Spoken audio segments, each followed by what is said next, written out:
Testing. All right, everybody, we're getting ready to come back and start. Please make your way back in, have a seat so that we can begin the commission meeting. Thank you, thank you. We appreciate you coming back to the meeting. Let's give it another minute and let's begin soon.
Good evening, everyone.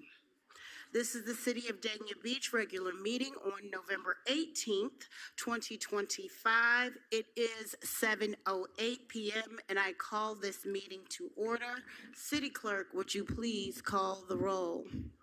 Mayor Davis. Here. Vice Mayor Salvino. Here. Commissioner Llewellyn. Here. Commissioner Romoli. Here. Commissioner Ryan. Here. City Attorney Bootsas. Here. Deputy City Manager Sosa Cruz. Here. Mayor, you have a quorum. Thank you so much, City Clerk.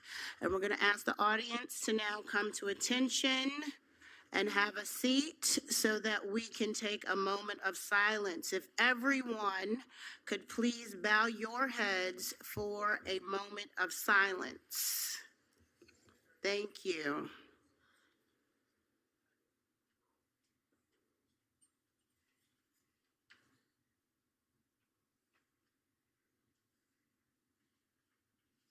Thank you. Please stand for the Pledge of Allegiance.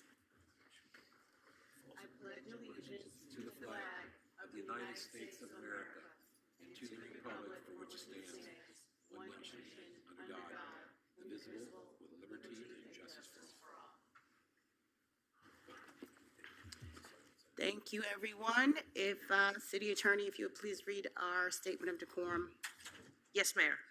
Individuals who wish to make any citizens' comments under that portion of the City Commission agenda or who otherwise want to address the City Commission must first be registered with the City Clerk. The forms are available outside of the City Commission chambers and must be given to the clerk before the meeting.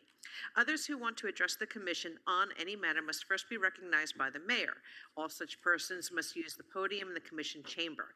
No more than one person at a time may address the Commission from the podium. Comments are only to be made to the City Commission and are not to be directed to the audience or city or staff.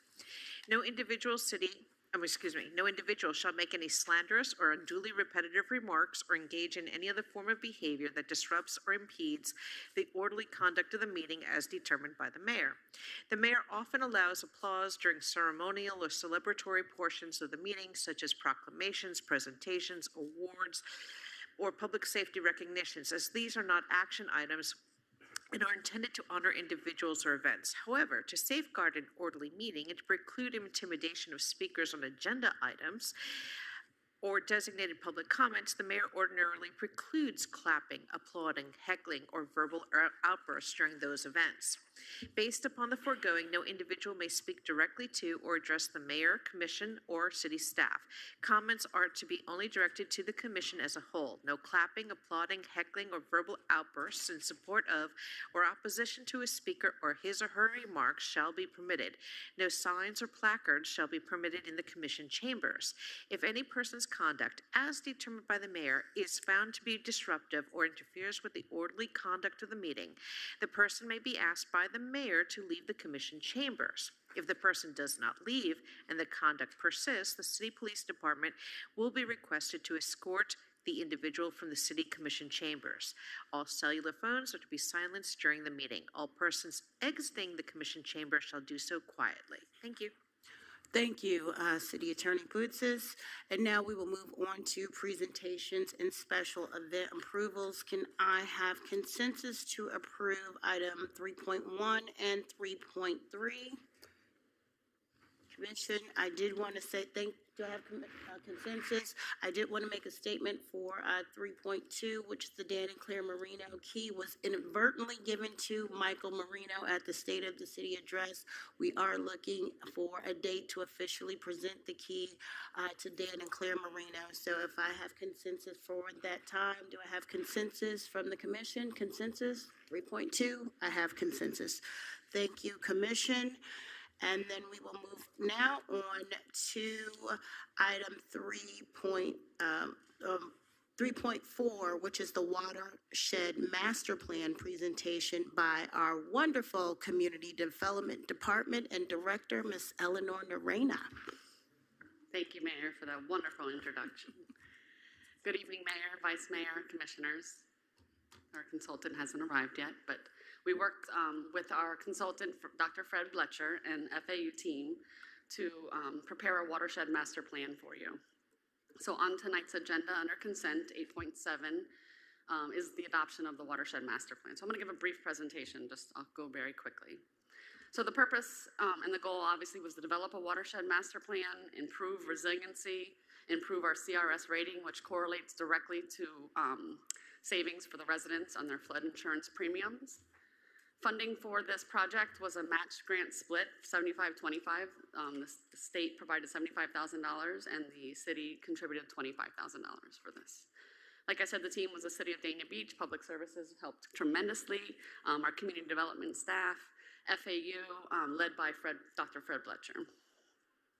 So let's first, what is a watershed master plan? Well, what is a watershed? A watershed is an area of land that the water drains to. And what a master plan is a long-term plan that guides how a watershed should be managed and protected. It affects the water quality, flooding, and all of our ecosystems. Okay. Oops.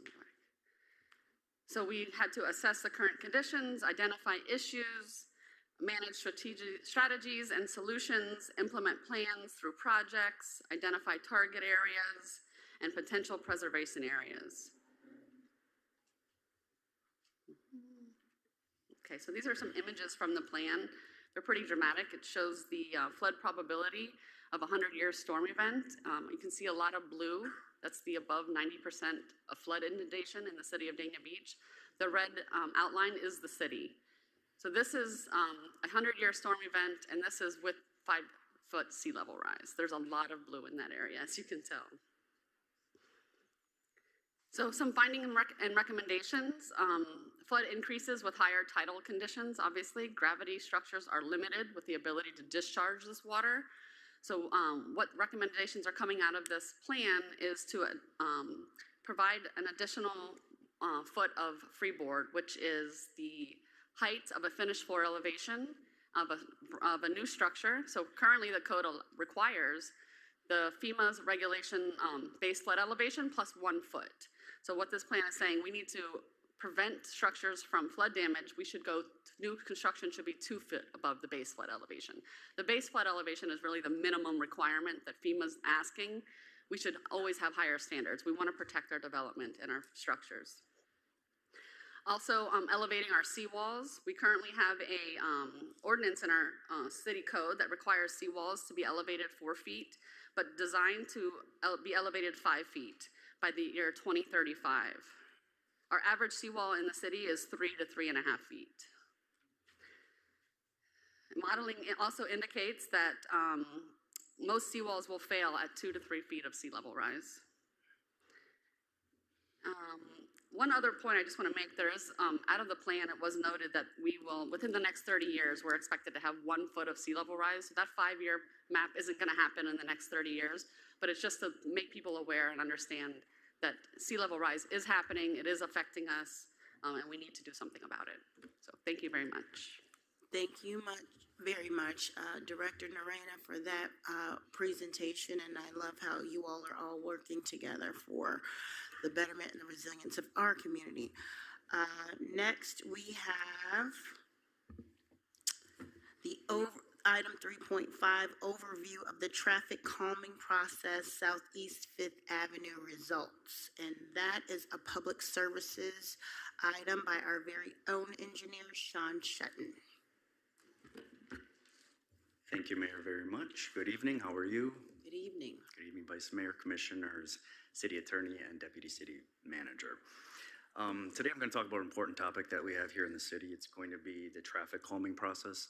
We do often receive multiple complaints and concerns from our residents throughout the city with our 90 miles of local streets where we see speeding and high volumes and safety situations.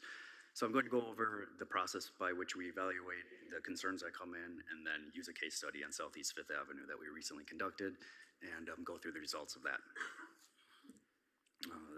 So ultimately, the traffic calming process is defined by the Broward County Neighborhood Traffic Manual, and they have a structured process in which we evaluate the complaints that come in, the guidelines for creating safety, and the traffic calming plans throughout neighborhoods. And they also define thresholds for us to ultimately determine whether a traffic calming device will be installed. It's actually small, it's on the bottom of this presentation slide. In short, if we see high speeds and high traffic volumes, we'll create a traffic calming device. So when we do receive a complaint or concern from a resident, we'd go through a process, and that involves getting the request from the resident. Then we send that request to our consultant who does traffic studies through a petition. They create an analysis of all of the properties within the area that would be affected by this traffic calming device. Ultimately, that resident or complainant will have to receive 67% of agreement by signatures from neighboring property owners. When that occurs, there will be a traffic data analysis, which will look at the speeds and volumes of the traffic in the area that's of concern. When that's completed, we'll have the results of whether we should install a traffic calming device or not. And then Public Services will ultimately install that traffic calming device. So that leads us to Southeast Fifth Avenue. This is a very busy thoroughfare from Dania Beach Boulevard down to Sheridan Street, runs north to south. We've previously conducted a traffic analysis on the north portion of this street, closer to Dania Beach Boulevard, and the result was to install 2 traffic calming devices, which were conducted and shown in yellow in 2022. But since that time, we have received a lot of complaints south of this location, and that prompted us to look into the 2025 analysis, in which our consultant looked at 4 separate areas, one between an existing traffic calming device that was conducted and 3rd Street, another between 3rd Place and 4th Street, 5th Street and 7th Street for another, and the final one between 7th and 10th Street. So the volumes and the speeds were looked at, and it was determined that 2 of the locations do require traffic calming devices, and those are the ones between 3rd and 4th Street and Southeast 5th and 7th Street. And that was primarily based on the speeds that were recorded. That's a high traffic volume street, so it does meet that criteria. However, the speeds between the 2 stop signs, which are indicated with the small red dots, that's where we see the highest traffic. Now, the area south of 10th Street was not analyzed because the configuration of the road, there's multiple lane changes, turn lanes, which usually indicates that slower speeds will be recorded, and the consultant determined that they didn't want to put the traffic data analysis devices at that location. So we will be installing those traffic devices at Area 2 and Area 3 that are on this depiction. Sometime in 2026, we do have to coordinate that work with the Southeast Drainage Project and the crews that are out there. So essentially, we are following the Broward County standards, and we evaluate every concern that comes in. Thank you very much. Fantastic, Sean. Thank you so much. Any questions from the commission on that presentation? Commissioner Romoli? Yes, Sean, explain again why you didn't go further down because of, I can actually show you. I did put this at the end of the slide because I thought that would be asked. So this is looking north down from to Sheridan, 10th, you said, from 10th south to Sheridan. If you look, this is looking north at Sheridan. The traffic configurations show multiple turn lanes okay, so, going into the commercial areas, going so into that's the the very condominiums. end of the linear park. It is, yeah, Commissioner the Romoli, southern, put on your the southern microphone location. on. I'm sorry. That was right at the end of linear park is what you're referring to then. Correct. What about, so there is a traffic calming then in between the Meadowbrook building and the stop sign at, what would that be, 7th? They're going north, 7th to Going 5th. north, There yeah, would sorry. be one installed there, and there would also be another between 3rd and 4th that will be installed. All right, because the majority of the complaints I'd heard is once you get to the linear park, before you get to the next stop sign, the flashing stop sign, it's, well, you know, I live on that street Yeah. too. I live right off of Southeast Fifth Avenue, and you have people passing consistently in that area. It's very dangerous. Okay, I pulled it up right here. It's area 2 and area 3, if you can see that. That's where the devices will be installed, Okay, and that's between 3rd Street and 7th. so nothing south of that area 3 then? They only analyzed one area south of there, and the speeds were less than the thresholds for implementing one. So for some reason, the traffic speeds were lower there, but once you get north of 7th, that's where the speeds are Okay. increased. Were you Yeah, concerned that's south of unfortunate that? because I think Area 4 needs one, to be honest with you. Okay, we can certainly talk to the consultant about Okay. implementing one there. I appreciate it. Thanks, Sean. Yeah, no problem. Hold on, Commissioner Ryan. Thank you, Mayor. Yes, we did another study on Southeast Fifth Ave. It seems like we always do studies on Southeast Fifth Ave. I get that we get the most complaints about Fifth Ave. I'm happy to see with the results of this study that we are adding yet 2 more traffic calming devices on Fifth Avenue. You know, we have light up stop signs, multiple speed bumps. But my biggest question, be to the commission and to you guys also, is you know, we never look at 4th Avenue, 3rd Avenue, and specifically 2nd Avenue. 2nd Avenue has 2 of our schools. It has Olson and Dania Elementary on it.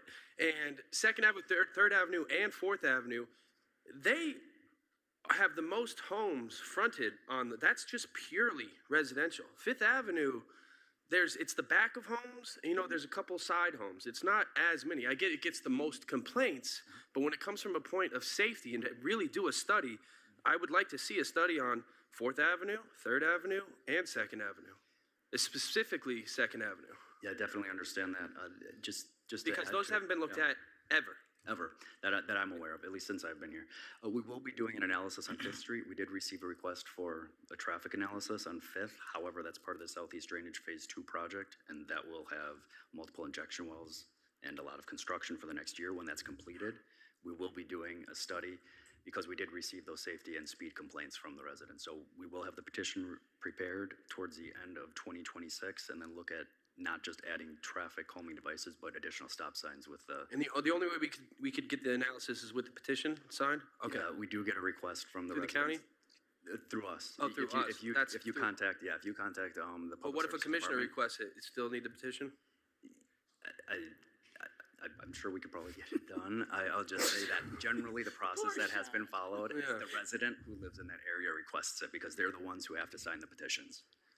Understood. Yeah. And I could add to that, Sean, thank you.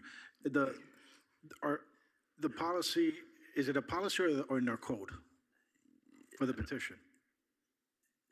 I'm not sure if it's in the code or if it's a policy. Okay. It's just written. Typically, these studies aren't done just on any street.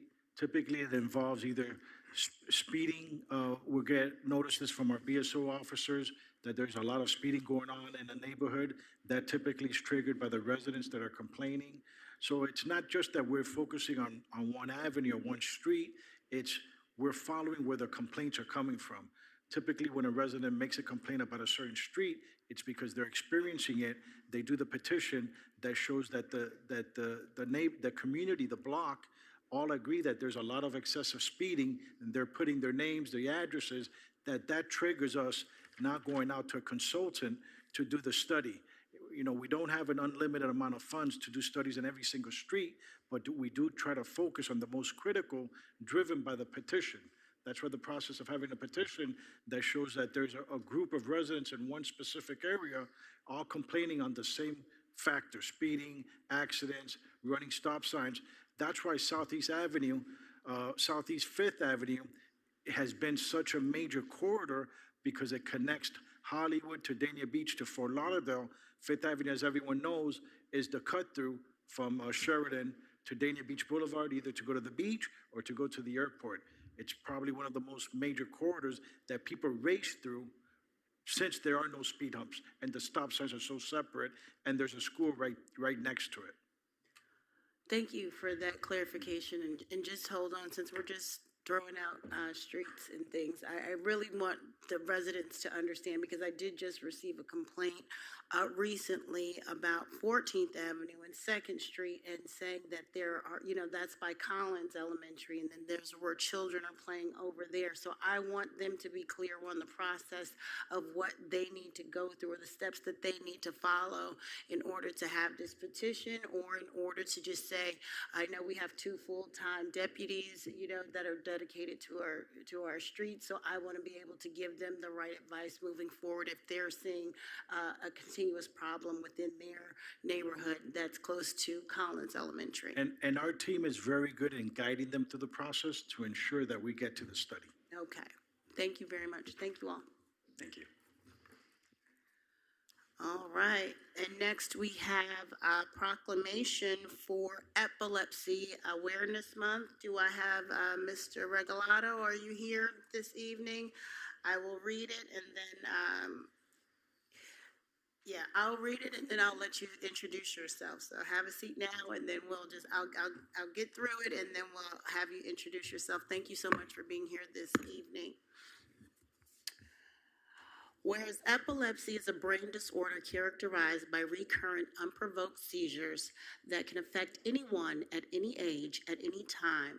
Whereas epilepsy is a spectrum disease comprised of many diagnoses, experiences, and includes a wide range of seizure types, control, severity, and outcomes varying from person to person. And whereas epilepsy is the 4th most neurological disorder, approximately 3.4 million in the United States live with active epilepsy. And whereas the people with epilepsy need access to affordable, comprehensive, physician-directed, and person-centered health care, and whereas 426,000 Floridians live with epilepsy, including 88,000 children, and greater education and improved access to health care is needed in schools, which can be accomplished by passing a seizure-safe schools legislation nationwide. And whereas while protections exist in the Americans with Disabilities Act related to civil rights laws, people with epilepsy still encounter discrimination in areas including employment, education, and housing. And whereas Epilepsy Awareness Month is a nationwide effort in November of Epilepsy Foundation and Epilepsy Alliance Florida to raise awareness and to change the conversation around epilepsy, seizures, and side effects, as well as to improve and save lives through care, advocacy, research, and new therapies. Now, therefore, on behalf of the City of Dania Beach City Commission, I, Joyce L. Davis, the Mayor of Dania Beach, Florida, do hereby proclaim November 2025 as Epilepsy Awareness Month in the City of Dania Beach, and encourage residents to take action and use our brains to overcome challenges living with epilepsy and accelerate therapies to stop seizures, find cures, and save lives. Thank you, Mr. Sebastian Regalado. If you want to come up and introduce yourself and how you're affiliated with the foundation. Okay, I am Sebastian Regalado. I'm the Community Resource Specialist for Epilepsy Alliance Florida. Our mission is to help those that are impacted by epilepsy, those that just find out that they have epilepsy, get them back to normal, those that need more services than the others, to be able to provide those and not to struggle, get them back to their daily lives. So I would like to thank you, Mayor, Vice Mayor, and Commissioners, and the City of Dania Beach for recognizing the month of November as Epilepsy Awareness Month. Thank you so much. And would you guys want to take a picture for Epilepsy Awareness Month? Please. Thank you. Come on up.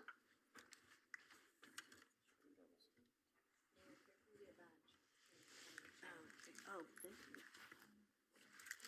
You want to go down? Well, he's the only one down there, so let's go down. Oh, no, he needs to exercise.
All right, now we're moving on to our administrative reports, starting with our Deputy City Manager, Candido Sosa Cruz. Thank you, Mayor.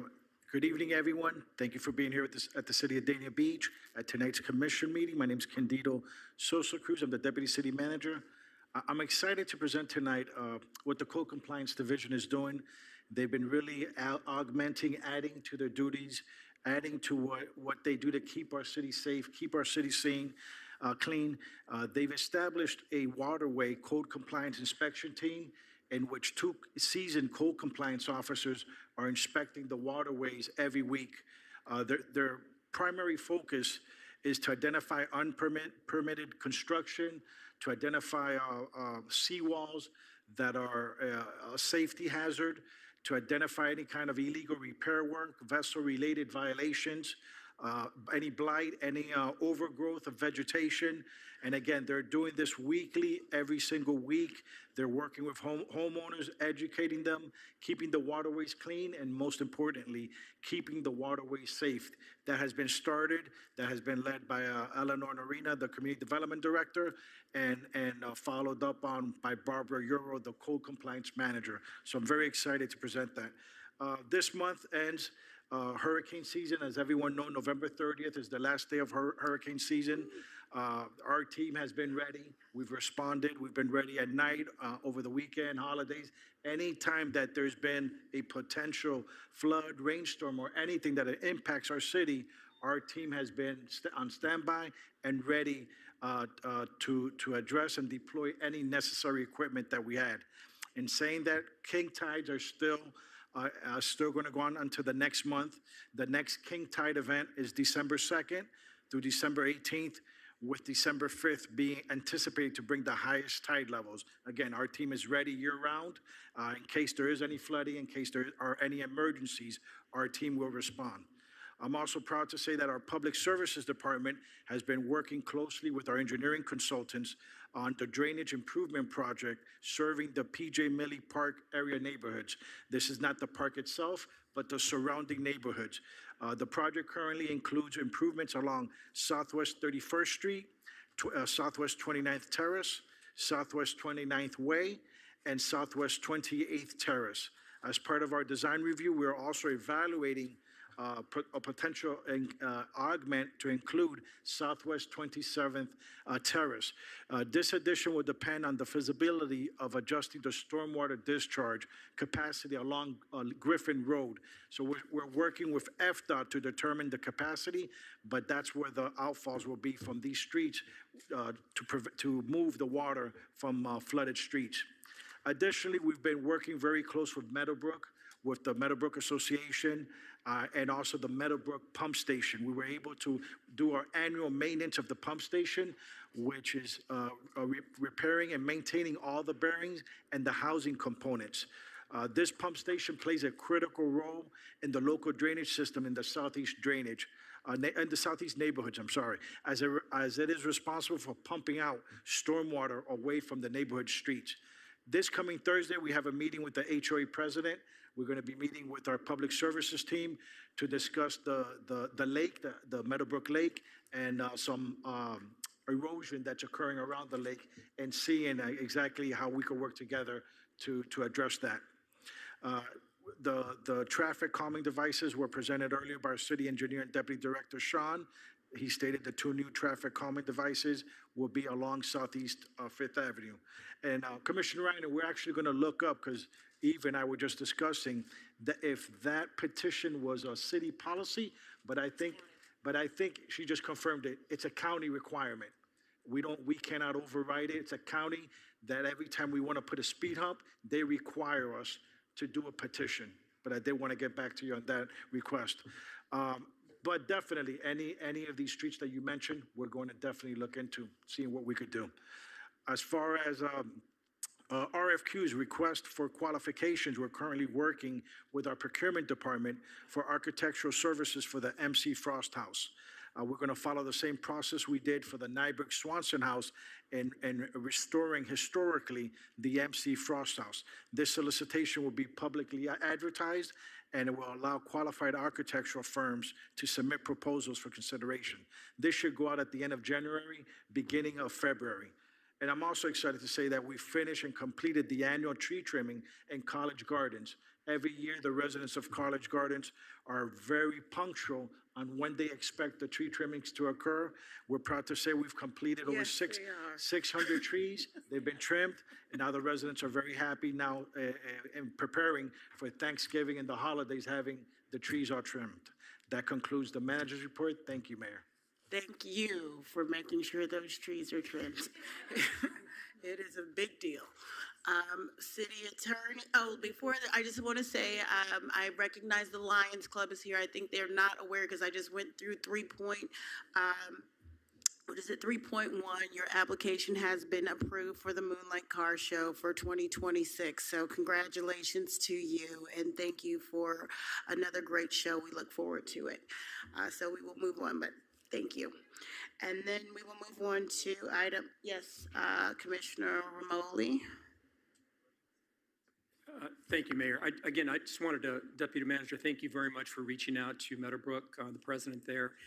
They're super happy. Even if we aren't able to help them and it's going to be their issue, they're so happy that we've reached out and that we're actually going to work with them. So thank you very much for doing that. Appreciate it. Thank you. Thank you, Commissioner Romoli. Commissioner Ryan, hold on. Thank you, Mayor. Acting Manager Candido. For the MC Frost House, we decided we're going to restore it like the Nyberg Swanson House. When did we decide that? Commissioner Ryan, remember, I think it was several months ago, we did a presentation. Sean, our Deputy Director, City Engineer, presented the MC Frost House and presented 2 options. One option was to just restore it non-historical, and the other option was to fully restore it historical, and there was consensus by the commission to restore it historical. But when you say restored historical and you go out for an RFQ, I didn't know we agreed on that, and we also identified that there's no particular type of contractor who has a historical designation. These are just regular contractors. So we discussed it that we would probably save money by fixing up the house, because we're going to have the house used as a venue. We're going to use it. It's not going to be a museum. And we could probably save hundreds of thousands of dollars if we restore it, you know, to how we see necessary, how we see it's right. Because that building's only historic and it's only important to the city of Dania Beach. That's why we bought it. If it was torn down, the state wouldn't care, the county wouldn't care. So it's important to us, it's valuable to us, so now we own it. So when we restore it, we don't have to spend an arm and a leg to redo it. You know, to resand the floors, you don't have to historically resand the floors or historically paint it. It's white paint on the outside. So I just, you know, we spent $1.2 million. We invested $1.2 million in the Nyberg Swanson house. That house is probably 1,700 square feet, if that. You know, this MC Frost house is probably 3,500 square feet. So before we just, you know, send it out there, and that's exactly what these contractors are going to do, is they're going to look at the Nyberg Swanson redo, and they're going to go by a square footage basis. So I just wanted to caution the commission on, you know, it's good that we're moving forward on it. We definitely want to get it accomplished as soon as possible. But I just, when it comes to that historical designation and restored historically, you know, it's not designated anything right now. If we had it designated historically with the state or with the county, then it would have to go through more requirements like we had to go through with Nyberg Swanson House. We don't have to go through with any of that right now. We could fix it up and then we could get the historical designation after to open it up for grants. That, I just wanted to make sure I was clear on that because I thought we were clear on it before, but thank you. You're correct with everything you have said, but it was our understanding that when we presented it, that was the direction the commission wanted us to move forward. Everything you said was accurate as far as expenditures, as far as restoring it this way will be less than historically, absolutely. But we presented it in order to receive guidance on how to move forward, because we've done everything we could in-house as far as cleaning it, pressure, the regular maintenance of it. At this point, we need to figure out how to restore it. If we restore it historically, it will be through a historical architect. The historical architect will will restore it similar to what we did with Nyberg Swanson, which is restoring it to the age of the house. The woodwork on the outside, the bricks, the tile, the roof. But there's windows. no specific designation for a historic architect. It's just architect. And they say that, yeah, I can handle historic properties. Well, they have the experience, they have the certifications, they have. There's no certification is what I'm trying to say. There's no certification. They have the background and the experience to have worked on historical properties, and that's typically what we would go out for. Architects, not a regular architect that could just provide us plans, but an architect that has worked on historical properties, similar to this one. They would do a presentation, they would submit bids, they would submit their qualifications, they would submit the projects that they have worked on that are historical, that match to this. If there's consensus tonight, we could come back and do another presentation to clarify it, to see what direction we move forward. But it was our understanding that we were moving forward with a historical restoration, because the only way we could receive historical grants is if we have a plan, a design to restore it historically. If we restore it, let's say just general, we will not be able to apply for any historical grants. And that's what we were under the impression of moving forward, having the historical design to apply for grants to then do the construction. But again, we're good moving any direction. If we have to take a step back to determine which way the commission wants us to move forward, that's what we will do. That's why I'm glad we were able to present it, because in order to get clarification. Well, yeah, the house is 101 years old, and it's never been in the city's possession until, you know, the last, 6 months. So it is a historic property. It is a historic house. Who's going to go in there and tell us any different? That's what do you mean we can't designate it historical? You definitely can. You could designate single-family homes that are privately owned historically. You know, they do that all the time in Hollywood, and we have it in Dania as well. So that's all. It's a monetary thing, and it is a time constraint as well. I feel like if we don't hamstring ourselves with this let's do this historically, historical, it's historic, and we do it correctly with the right contractors, and of course we're going to do it historically, we're not going to tear it down or anything, then we could save ourselves money and we could save ourselves time, and we could activate that property as soon as we want. I know everybody in the city wants to activate that property. Again, Commissioner, we're ready to move forward the direction the commission wants us to move forward. We were under the impression that it was to restore it is fully historical. If that's not the case, then we need clear direction to move forward. Okay, well, you already have the RFQ out there. When is it going to No, come back? we don't. We Oh, you don't have the RFQ. The RFQ is supposed to go out. But, Sean, can you come up to the podium and see, is this at the end, here, I'm sorry, end of January, beginning of February? End of January, correct. We're still working Oh, so we can on still give you developing, direction. on Okay. developing the RFQ to put out. Is there anything you want to add to the discussion, Sean, please? Yeah, in discussions with the Broward County Historic Preservation Board, they did mention that any work on the exterior would involve their overview, and they would have to agree with the type of work, whether it's designated historic or not, because they call it a significant historic place in the city of, in Broward County. So exterior work will have to meet the standards of historic preservation. Interior work does not have to, per guidelines. However, if we do want to receive grants for historic preservation, we will likely have to bring it up to historic standards on the interior. And we are putting in our RFQ that whoever's responding to this will help us search for grants, whether it's on the exterior or the interior or both, to help us fund the project. Okay, so yeah, that's what I mean.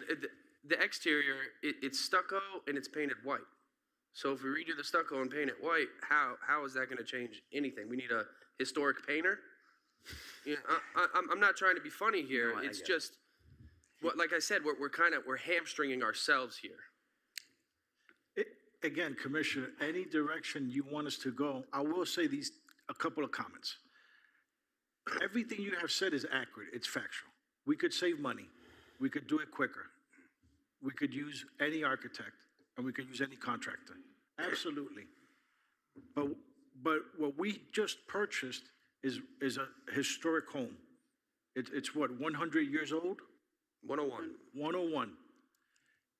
Typically, the purpose of such a special and unique purchase is to preserve it to its original condition for future generations to enjoy. It's not to save time, and it's not to just paint it white, put a new shingle roof, and call it the day. I'm being honest. So we just have to decide, you have to decide, what do you want us to do? Because the way I see it, this was a heavy investment. The restoration will be another heavy funding investment. Do we want to leave the next 100 years a beautiful home in pristine shape to what it used to be 100 years ago? Or do we just want to leave them a home? I would like to weigh in on this a little bit because that was my understanding that we were choosing between two different types of restoration. And when we did take the additional time for the Newburgh Swanson house, that we took the time and the care to try to really restore it back to its original newness. This is, to me, what I look at it as a forever investment, right? We had this acquisition, and it is now a forever investment for future generations of Danians for forever. And so if you're going to do something for me, you do it right the first time, be able to get the grants. You don't want to do anything that handicaps getting the grants. And so when you put the whole thing together and you're looking for the historical designation, to me, it just makes sense to be consistent throughout the entire process, the interior, the exterior, just do the whole thing at the highest quality that you can have it, because we have acquired it and it's going to be amazing. And when you go and you have an example that we already have at the Newburgh, then that is what we're really trying to preserve, that entire history. It might take a little bit longer, but you're going to have Broward County, you're going to be able to get these grants. We met with different people who have different positions and on historical boards that have those ends and have those relationships. So I just think that if we're going to make this forever investment, then to do it to its original glory and have it for generations to come. So I know Vice Mayor has something else to say. Hold on just a second. Thank you, Mayor. Deputy Director, I hear you talking down there with passion on this, and I hear Sean, but I have to firmly hear me out, is that I pretty much heard the same thing that Commissioner Ryan heard. I don't remember when this whole conversation came up. I remember there was a lot of things that were being brought up, that we were going to get this beautiful home and that we were going to restore it back to a use of, that we could turn it into wedding venues or party venues. And I'm sure not going to vote to restore a house to its original position and have people going through it and having all these venues in an historical house and damage it and spend millions of dollars of taxpayers' dollars to do this and then not be able to do the things that we originally talked about. I don't think historically you would be using the opportunities to rent stuff out like that. I thought, I mean, we can't even use the Nyberg Swanson. We can't even go upstairs over there because of the code that's designed by the fire marshal that says we can't even go upstairs. I'm not in favor of that the way it goes. I thought we bought this home to make it a beautiful landscaping out there, to turn it into a venue that people could sit outside and go in the house and have a party. I mean, you're talking, just like you said, I mean, we spent $1 million something over there. I don't remember voting for spending $2 or $3 or $4 million to renovate this house. Now, I don't know how much grant you plan on getting, but I assure you that's not going to be that large of a grant. So my recommendation is that we either rediscuss this again and come up with another plan. I know your passion's there. Maybe it's something that you want to do, Deputy Manager, but it's something that I'm not either understanding or, I think we need to take at least an offer, a different direction, have either a workshop on this or something, but I just can't see putting that kind of effort into it. I thought we were going to take it and paint it and clean it up inside, do some repairs and put this thing to use, is what I thought it was. That was my feeling. I'd love to see the minutes on the meeting that we said that. So maybe it's just a different way of language, but I don't think I would have agreed to that. Maybe I was the only vote, so I don't know. I don't think that we came to a specific vision for what we were going to use the house for. We haven't had that conversation. Well, I had that conversation with the discussions while we were talking about what we were going to buy it for and all the things. Look how wonderful this house is going to look, and look, it's such a beautiful venue, and we can do this to it, we can do that to it. And I remember that clear as day. And now all of a sudden, you want to turn it historical, and I don't think people trampling through a historical house, having a wedding party and spilling drinks and dropping glass and stuff like that. That doesn't work for me. And what are we going to do? Pay $3 million to restore that size of a house and have it sit there to have people just look at it and because it's historical? That's I guess everybody's opinion. That's your opinion. I have my opinion. I'm not mad at anybody for it. I'm just expressing myself. Thank you, Vice Mayor. I will move on to Commissioner Romoli's comments. Thank you, Mayor. I don't exactly recall the conversation, how we were going to move forward, but it's simple tonight. We can change the direction right now. It's very simple. I happen to agree with Commissioner Ryan and Vice Mayor. Having done events you can talk to Parks and Rec, people beat things up. I mean, it's to restore this house and put the money that is going to be needed to put into it, which I would love to do. We have to really consider what we're going to use it for before we invest those dollars. Because if you do events there, weddings, bar mitzvahs, or whatever, it's going to take a beating. You're going to have people moving in and out of there with furniture, with lighting, decorations. You're going to have rules about what you can't tack on walls, what you can or cannot. I mean, there's a lot of stuff that goes into an event, and it's gonna take a beating.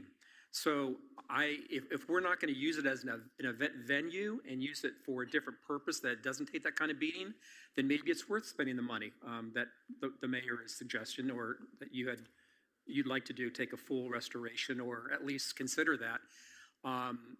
And I would too, but if we're going to use it as a venue, something that's going to be used on a regular basis, I would hesitate to spend that kind of money on it. I just want to just chime in one time and just say that it's looking like a maintenance plan, like how we did IT Parker. We use that as a venue space. We make sure that the cleanliness, that the venue, that people are taking care of it. We have a whole system in place to make sure that people don't tear down our newly rented space. So I just wanted to add that, because if you make sure that there are provisions that people are going to take care of your property, then you can't just think, allow them to tear it down, and they won't. And if they do, that there will be consequences financially.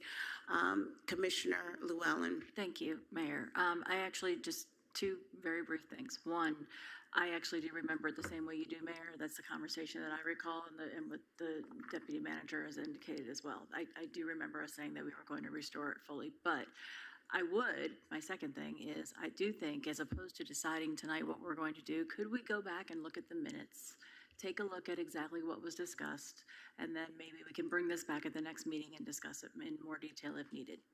Put it back on the agenda for the next one. Mayor, we could also bring back the presentation if you want us to. Yeah, let's just put it back redo on it.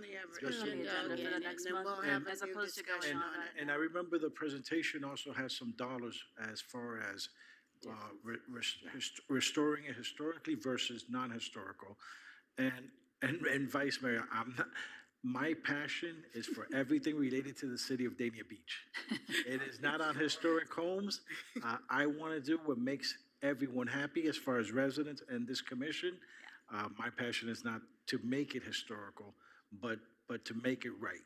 So I will do the presentation again. We'll add as much information so this commission could be fully informed to make the best decision for the city. Could I just ask, could you have that sent to us so that we could just take a look at it? Maybe it might refresh people's memories a little bit. Absolutely. Yeah, just send it to us, and also the minutes as well from that meeting. I think that would help everybody be a little more clear, and then we can come back and talk about it at the next meeting. I like that. Hold on. Thank you, Commissioner Llewellyn. Commissioner Ryan. Thanks, Mayor. I just want to, wrap this up. I'm happy we get to discuss this, though, as a commission, get to hash it out. It's good, okay? This is all positive. Let's remember this, all right? It's a wonderful thing that we were able to purchase this property. It's very special to the city of Dania Beach. That's what I'm trying to say. This is special to us. And I think there's just a little confusion on, we're going to hire this historic company or not. And I'm trying to explain that to the commission and to the crowd. There's no such thing as, hey, I'm A.J. Ryan's construction company and I specialize in historical properties. You don't have any designation for it. It's just basically a contractor. And most of these contractors just sub it out after we hire them also. And I guarantee you that the contractors that they sub out their work to, they're not designated historical. I get it, like with the Nyberg Swanson house, we had to get custom-made roof tiles that are 6 inches long, made in Illinois or something, and they're little tiny metal tin sheets that we had to get sent down. I get that, and that was a huge expense. But with this, I'm just saying, we haven't owned it for the whole entire time. Now we own it. I've been inside, you've been inside, okay? It has the original wood floors. It has the original fixtures, a lot of the original fixtures. You can see the ceiling's in good shape. So, the bones are historic. We're not gonna go in there and put a bunch of, I don't know, what K-pop Demon Hunter posters up there or anything like that, okay? We're still gonna keep it to the character of Dania Beach. We're gonna work with the Historical Society, and it can be like a venue museum at the same time. It's a possibility. But the biggest thing why I wanted to say one more word is because we have to move on this. Because the longer we wait, the longer we're just going to kick the can down the road, and we're not going to make a decision, and things are going to get more and more expensive, especially with construction costs. So I definitely want to be vigilant on moving quickly on this. It would be nice to come up with a decision tonight. I almost wouldn't want to delay the RFQ just because, we delay that another month, it's going to take forever. There's no delay, Commissioner. Okay. All right. And what we'll do as well, because I know tonight purpose of the house, we never voted or discussed how the house was going to be built. So we would also include that in the presentation so it's clear how to move forward. Because there was discussions about a rental facility, but there was also many other discussions. So we'll bring the different possibilities so it's on the record and it's clear what the intent was and what the vote of the commission is. And if you guys could give some sort of assessment on the condition of the plumbing in the roof, in the floors, you know what I mean? You could say the plumbing needs to be done right away, electrical needs to be done right away, roof, we're okay. Yeah, that would be helpful. All right, I think we had a healthy discussion. We have direction, so we're gonna move on to, the item 5.2, city attorney. Good evening. I'll keep this short. Item 8.18 on the agenda is a resolution I put on extending the tolling agreement with the City of Hollywood on the large user wastewater agreement. The reason I raise this is I will be contacting you after Thanksgiving to have one-on-one sessions so we can talk about possible settlement and hopefully getting to a conclusion of that. Additionally, by the December meeting, I'll be coming forward for a shade session or an executive session on the Burt J. Harris claim. Thank you. Thank you, city attorney, city clerk. Thank you, Mayor. Your last and final meeting for the year is December 9th, 2025, with your CRA starting at 6 p.m. and your regular city commission meeting starting at 7 p.m. That's all I have, Mayor. Thank you, city clerk. We will move on to our public safety reports, and we have our very own Captain Jason Tarala from BSO.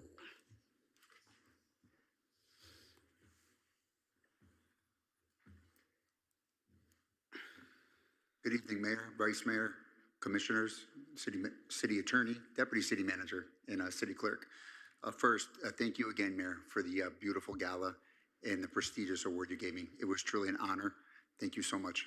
Very well deserved, Chief. Very Thank well. you. So I'd like to start off. We had a really busy couple weeks, and again, this is just a snippet of a couple good arrests we've had. Earlier last week, our Dania CST team, they observed a vehicle leaving one of our known narcotics areas that we've had multiple complaints on. Upon stopping the vehicle, they smelt marijuana and they observed narcotics in plain view. They got both of the occupants out of the vehicle who were confirmed to be convicted felons. Search of the vehicle, they found cocaine, marijuana, and they also found a fully loaded Ruger 9mm in between the passenger seat of the vehicle. Both of the occupants were arrested and charged accordingly, and the firearm was taken off the streets. Also last week, Deputy Rica, who's been working a case, and he's been working a individual in our southwest section, he observed the vehicle that he's been looking for. Through his investigation, he was able to obtain a search warrant with the help of the Broward County State Attorney's Office Drug Trafficking Unit, and it was signed off on by the Honorable Judge Coleman. Once the search warrant was signed, we recovered the vehicle, and inside the vehicle, we discovered 45 grams of oxycodone, 33 grams of cocaine, 165 grams of cannabis, along with scales, razors, baggies, drug paraphernalia associated with street-level sales of narcotics. We also located inside the vehicle a stolen firearm. That individual is going to be being charged with all these offenses, and he's currently in jail for another offense. So it was another fantastic arrest, recovering all that. And last, as you know, I always tell you we continue all of our checks at the parks. Chesterbird Park, our CST teams were doing proactive patrols over there in undercover capacity, and they observed the individual smoking marijuana in the park. They grabbed the individual, they placed him into custody. He was already previously trespassed from that park. Upon placing him into custody, they observed a weapon on his person, and they also found MDMA and cocaine on his person as well, and he was placed into custody. So like I said, we continue our hard work over there at Chesterbird Park to clean that up for that neighborhood, because that's always a constant flow of complaints. Again, we had a very successful Dania After Dark. I do want to give a lot of credit to Cassie and Ashley. We work hand in hand for that event, and they're both fantastic. Cassie and I have built a fantastic relationship over the last couple of years, and Ashley too. And really it shows on such a big event when you have 11,000 people coming in the city that we can get that off with all of us working together. With the city manager, the deputy city manager, all working together. It's a fantastic evening. And last, on our new co-responder program that we kicked off here, where we bring the deputies to the scenes with the help of a psychologist. So we've had 3 successful interventions since we started this program in the last month. I wanted to bring that to your attention. So we've been able to help 3 people, get them off the streets and get them into programs throughout Broward County. So that's 3 successful ones. So I wanted to bring that information to you. Fantastic. Yes. And last, on a somber note, I just wanted to let everyone here in the commission know, our residents know, and obviously people living at home. Today, myself and my entire Dania Beach team, we were down in Miami unfortunately, for the funeral for the 27-year-old Miami-Dade deputy who was brutally shot and killed last week. Very somber day for all of us, but I do want to remind everyone, everyone listening at home and everyone here, that our deputies do. They put their lives on the line every day. You know, they don't know if they're going to go home at the end of the shift, and today was a stark reminder from all of us. You know, that was only 20 miles down the road where that happened. So just a reminder of our residents, our deputies, you know, they put their lives on the line every day to protect everyone here. Thank you, Chief. And thank you. I mean, to have that many, I have never seen this many people in Dania After Dark, and for nothing to go off. I mean, for it to go off without a hitch and keeping that many people safe at one time. Kudos to you. Kudos to Fire Chief Pelissar. It was just an amazing feat. And thanks again to our Parks and Recreation team. But that was unbelievable how many people were out there and for it to still remain a safe event. So thank you for all you do. Absolutely. All right, thank you. And now up next we have our other all-star chief, Chief Sergio Pelissar. All-star, okay, thank you. Good evening, Mayor, Vice Mayor, Commissioners, Deputy City Manager, City Attorney, City Clerk, all the great staff in Dania Beach and the great citizens of Dania Beach. So last month we had a total of 742 calls for service. Out of those calls, 94 were fire-related and 648 were EMS calls. Over the last month too, we also completed all our safety walkthroughs. So we go to all the schools in the area. We went to Olson Middle, Dania Elementary, and Collins Elementary, and did safety walkthroughs. And those are with the SROs, our fire inspectors, our first responding units that would respond in case there was an emergency there, to make sure that we have a game plan and we're ready to go at any of those schools should there be an incident. Also, our firefighters were happy to participate in Career Day at Collins Elementary. So that was a special invitation by the principal, and you know, they enjoyed it. We enjoy doing things so that we can hopefully get one of the kids to get, you know, really happy about maybe being a firefighter or a police officer someday. And like Chief Terrell talked about it, the co-responder program, we're working with our, our team has been attending different cities to see how they do the mobile integrated health program, so we could do the co-responder as far as fire goes, paramedic, community paramedic program.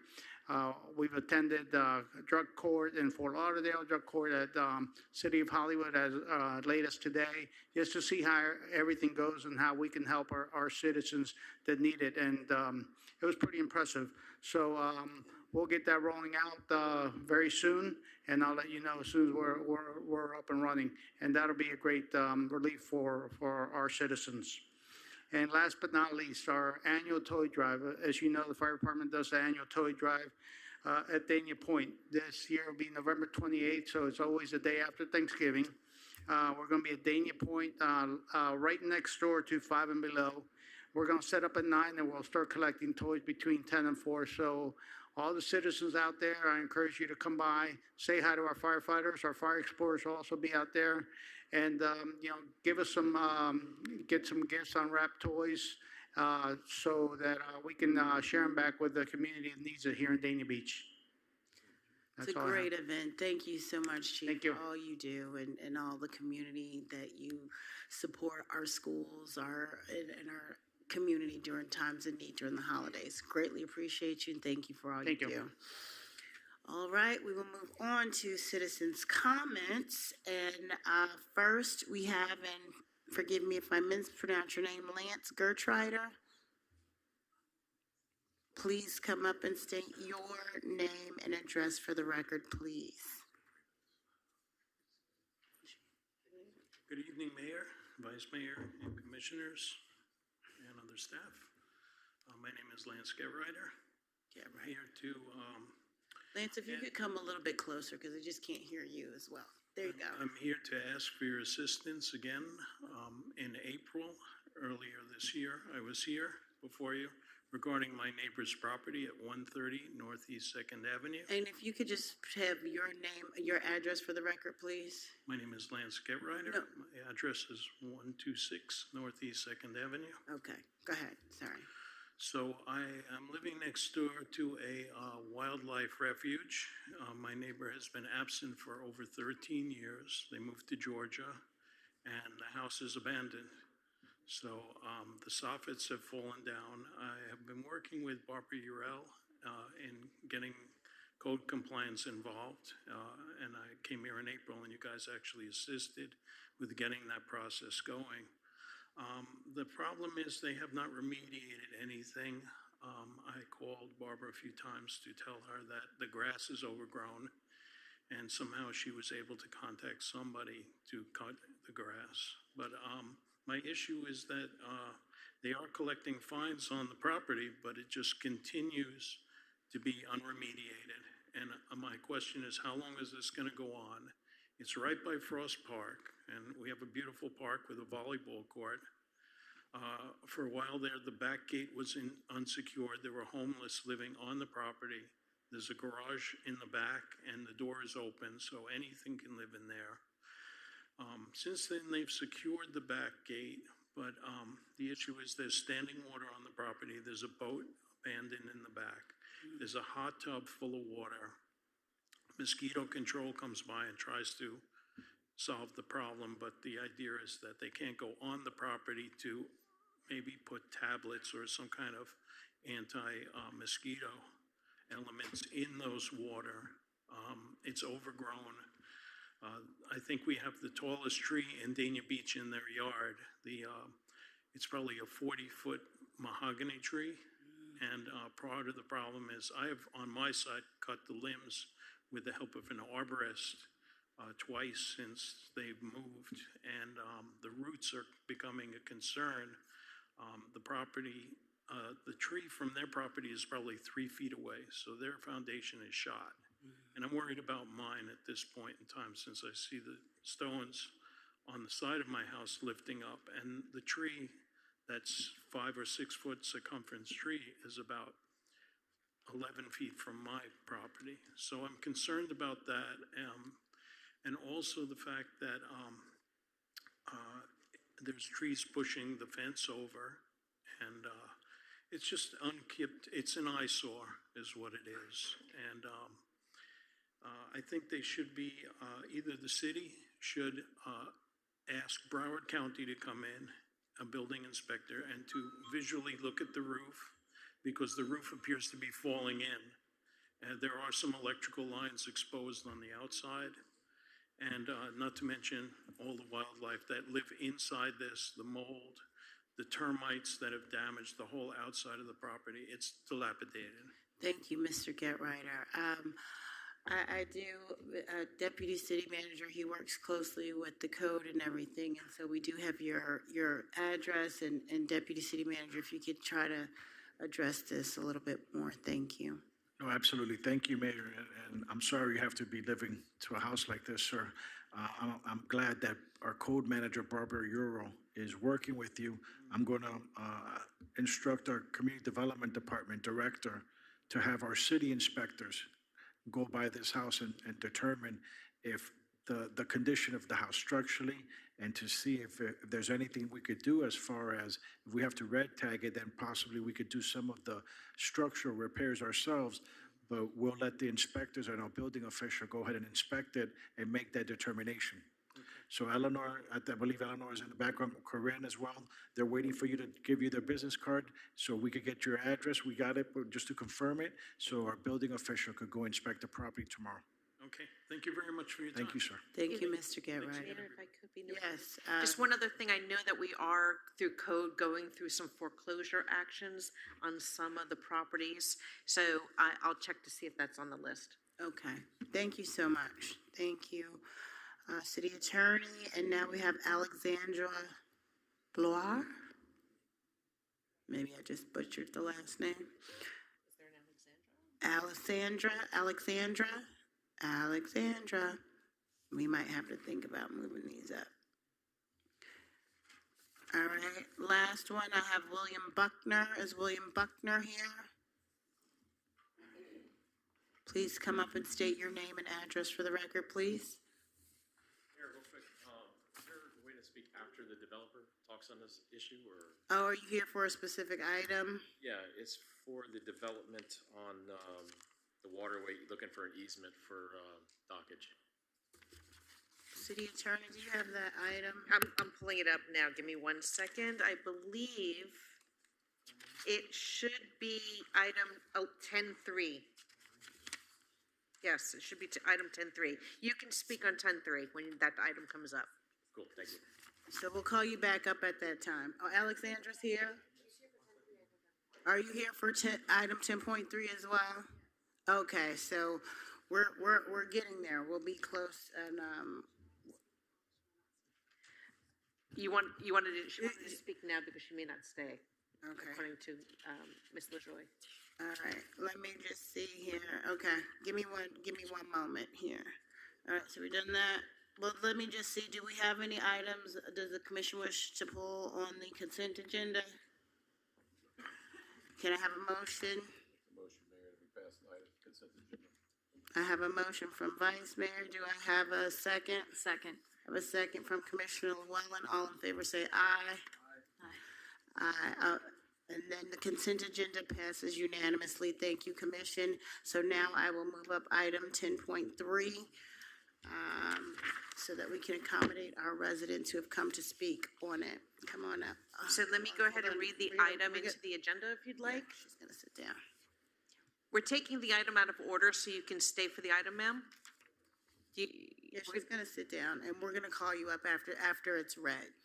A resolution of the City Commission of the City of Dania Beach approving the site plan modification to remove the pool, other minor site and landscape changes, and a variance request to allow an accessory dock to extend 7 feet 9 inches into the waterway where the limit is 10% of the width of the waterway, which is 6 feet, as submitted by the applicant INBI Holding LLC for the property located at 4632 through 4648 Southwest 3rd Avenue in the city of Dania Beach, providing for conflicts and an effective date. This is a community development item. I need to swear in anyone who's going to be testifying, staff, public, applicant.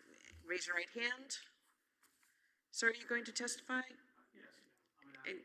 Okay, and ma'am, can you raise your right hand? As well as William Buckner. Buckner, thank you. Do you swear to tell the truth, the whole truth, and nothing but the truth? Yes. Perfect. And are there any disclosures by anybody on the dais? Have you had any communications with? Okay, seeing none. Good evening. Corinne LaJoy, Deputy Director in Community Development. This application is for site plan modification and a variance. So this is a project that already received site plan approval, and this particular property is already under construction. It is located on Southwest 32nd Avenue, and it is multi-family property. It's currently being developed as a townhouse project. This is the location of the property, and it will be built for 11 townhomes. They are requesting a variance this evening to allow the dock to extend 7 feet 10 inches into the waterway, where the Land Development Code limits the expansion of that dock by 10%, which would be, in this case, 6 feet because of the 60-foot waterway. They're also doing some amendments, modifications to the site plan itself. They're removing a pool, they're changing the seawall location, adding a dock, removing walls, relocating bike racks, just some minor changes that were different than the site plan that you approved previously. So we're bringing that back before you. The development itself is known as the H2O development. Site plan approval was granted in 2018 for 11 townhomes. That property has now been divided into 12 parcels. The 12th parcel is the common area for the site. Permits were issued in 22, and the site's under construction, as you can see from the photo on the screen. And these are some additional existing conditions of the property itself. The variance request, as indicated before, is to allow the dock to encroach 7 feet 8 inches into the waterway. This kind of goes through some of those modifications on the site plan itself. These are just changes that are different than the previously illustrated site plan that was approved in 2018. Here's some renderings of what that dock is envisioned to do and some of the common spaces in the property. They are going through, do pay attention to our resiliency efforts, and the applicant's been able to, the preliminary drainage calculations meets code requirements, and they're able to provide 31.5% of pervious area on the property, which is consistent with the site plan that was previously approved. They are meeting several objectives of our comprehensive plan, which are identified in the staff report as well as on the slide currently. Because they are coming back through public hearing again, we did ask that they go through a community outreach meeting, which occurred on October 17th of this year, through a virtual meeting, and there were no objections from the community at that time. We also, as part of the public hearing, provided public notice to property owners within a 1,000-foot radius of the property. The item, this is a site plan modification, so it did go through the Development Review Committee. There are some outstanding comments. They've been able to address the Tier 1 comments. Any remaining comments, if approved tonight, would be conditions of approval identified in the resolution. And at this time, they've been able to address all the critical DRC comments, so staff is recommending approval of the changes this evening. We're making the remaining DRC comments conditions of approval. And we're available if you have any questions, as is the applicant. They're here as well if you have any questions for them. Thank you, Corinne. This is a public hearing. Do we have anyone who wishes to speak for or against this item? Come on, Ms. Alessandra. Pronounce your last name and state your name and address for the record, please. Bloor, and it's 3080 Southwest. We can't hear you. It's Alexandra Bloor, and it's 3080 Southwest 46th Court. So I'm on the narrow part of the canal. That canal is supposed to be 60 feet wide. I'm not sure that it is 60 feet wide any longer. I've asked for a measurement, but I've never heard back. Secondly, when a canal is any width, each person on either side has a percentage of access to it, and then there's a throughway. So this supposedly is 60 feet wide. That means I have 20, the center is 20, and then the other side should have 20. I have several boats. The smallest one I have there right now is 31 feet. It hangs off of my seawall. I have a flats boat on a floating dock, so it takes up about 12 feet. I have a 46-footer down in Isla Mirada. I do occasionally bring that up to have work done. So when boats float off of your dock, seawall, whatever, they go up and down with the tide. It is an ocean tide, and they must float out away from your dock. You can easily use up your 20 feet. I just heard, I think her name is Corinne. Mm-hmm. Okay. She said that, I think his name is Lawyer Joe or something. I have that on a pamphlet, and I called him. He said one of the reasons why he's asking for his dock to be widened out further is that he wants to sell his condos on the water with boat dockage. If you already take up, let's say, 10 feet of your 20, and you're trying then to dock a boat, you're easily going to use up the remainder of 10, if not more. So it's not really possible to come out that far and then also presume that you're going to dock a boat there and not float out into your throughway, of which I need that, as anyone else who might have a larger boat does. Our beams are quite in excess of 12, 15 feet.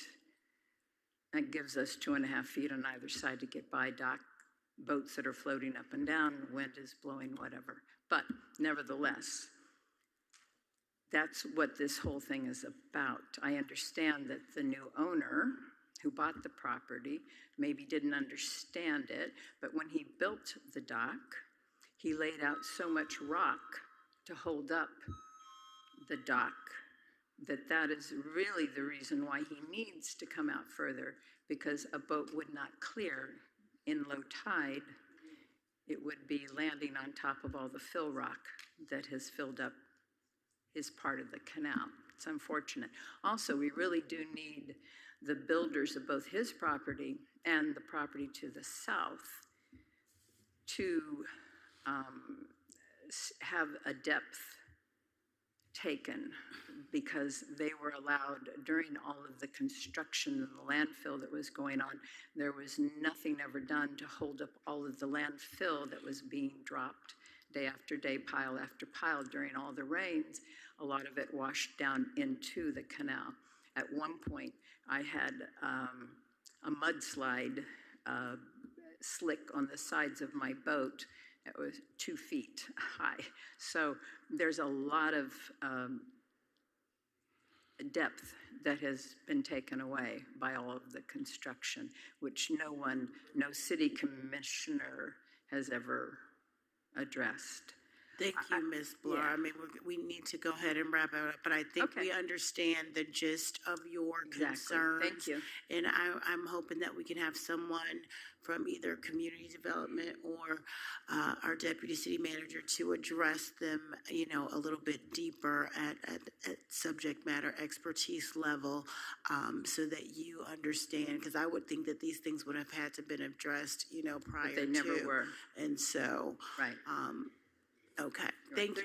There's a very good example of Aquabella, which is further to the north, and one can see all of the boat docks that are there and understand how much they do come out from a seawall.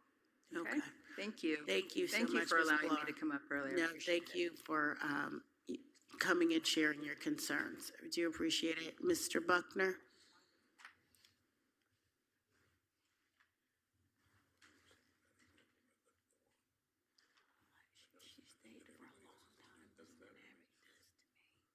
Good evening, Mayor. Mr. Buckner, please state your name and address for the record, please. William Buckner, 4601 Southwest 30th Way. Mayor, I would, first of all, that Zoom meeting, whatever happened, I know of 8 people that live on the water there were never attended to that Zoom meeting. So that is a farce. So who was on that Zoom meeting was definitely not on the water that lives in my community. Secondly, like to have this motion tabled if possible. I'm all for people trying to, it's $1.8 million that they're asking for these units apparently that are on the water. I live on the water. I just went through a major renovation as myself. I basically I did something that everybody's always talked about doing, and I did it. And I'm not done yet because I want to go further out to the canal. I do agree with the lady. I want to make sure that the homeowners, that especially the one that's affecting is the one directly across. They just purchased their house. They haven't even moved in it. They're going through major renovation. I think that they also need to be part of this because that's going to directly affect them. I'm only 3 houses down. But I would also like to see the plans. What are they planning on doing? How are they moving the seawall? What are they doing? Because we are a unique canal. We own the land under the water. So we can protect what we have. So I would task the developer, table it, reach out to the neighbors across the street from you, talk to us, show us what you have in mind, and let's see if we can come to a conclusion. Thank you, Mr. Buckner. Appreciate that. Do we have any comments from the applicant? No.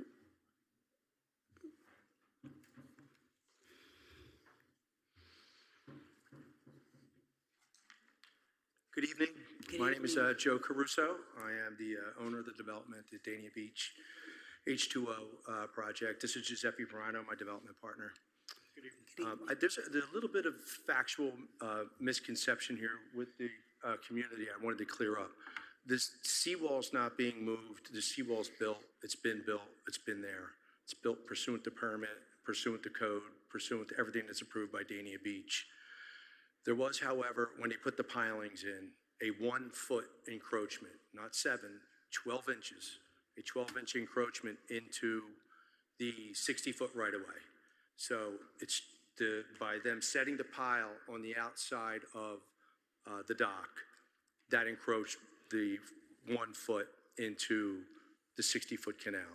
So we're asking for the approval of that based on that 12-inch, 1 foot encroachment from the piles being put on there. We recognize the concerns about the boats coming in and this was never filled. There was never any fill there, and there was never any spillage into here. As a matter of fact, the rock that the young lady spoke about is actually a special coral that is put at the bottom of the seawall for marine species, which is required by the Army Corps of Engineers. That's underneath of the dock. So the seawall's built, and then they put at the very base of the seawall the specific types of rock, specific sizes, to encourage all the small fishes to come in there. And there's a lot of fish in that area right there. So I wanted to make that clear for them. It's not going out into that area there. Somebody had mentioned before that there's some other stuff that's out there. I can't touch any of the mud that's outside of that seawall that's out there that pre-existed us. We didn't do anything to that. It is what it is. It's always been there. It hasn't risen, hasn't fallen. But we do have a request for a permit to be able to clean that up out there. I'm not allowed to touch that. Can't touch the soils outside of the seawall without a permit. So we did apply for that. So hopefully sometime in the future, the Army Corps will approve it, and we'll be able to come and clean up whatever is out there that predated us. But that isn't from us. Were there any other questions? No, I just want to make clear excuse me, thank you for everybody's time. Your name and address for the record, please. Giuseppe Pirino, 4680 Southwest 32nd Avenue. And what I'd like to just say is that our priority is to keep compliance and ensure that we have a safe, functional, and consistent dock with all community standards. And we welcome further conversations with any of our neighbors. That's what I was going to ask, if you would be willing to still, have further conversations because they don't feel like that they've had the adequate community input from with you guys. Yes, absolutely. And we did speak with Ms. Bloor, and I did have a conversation with Ms. Llewellyn on our call.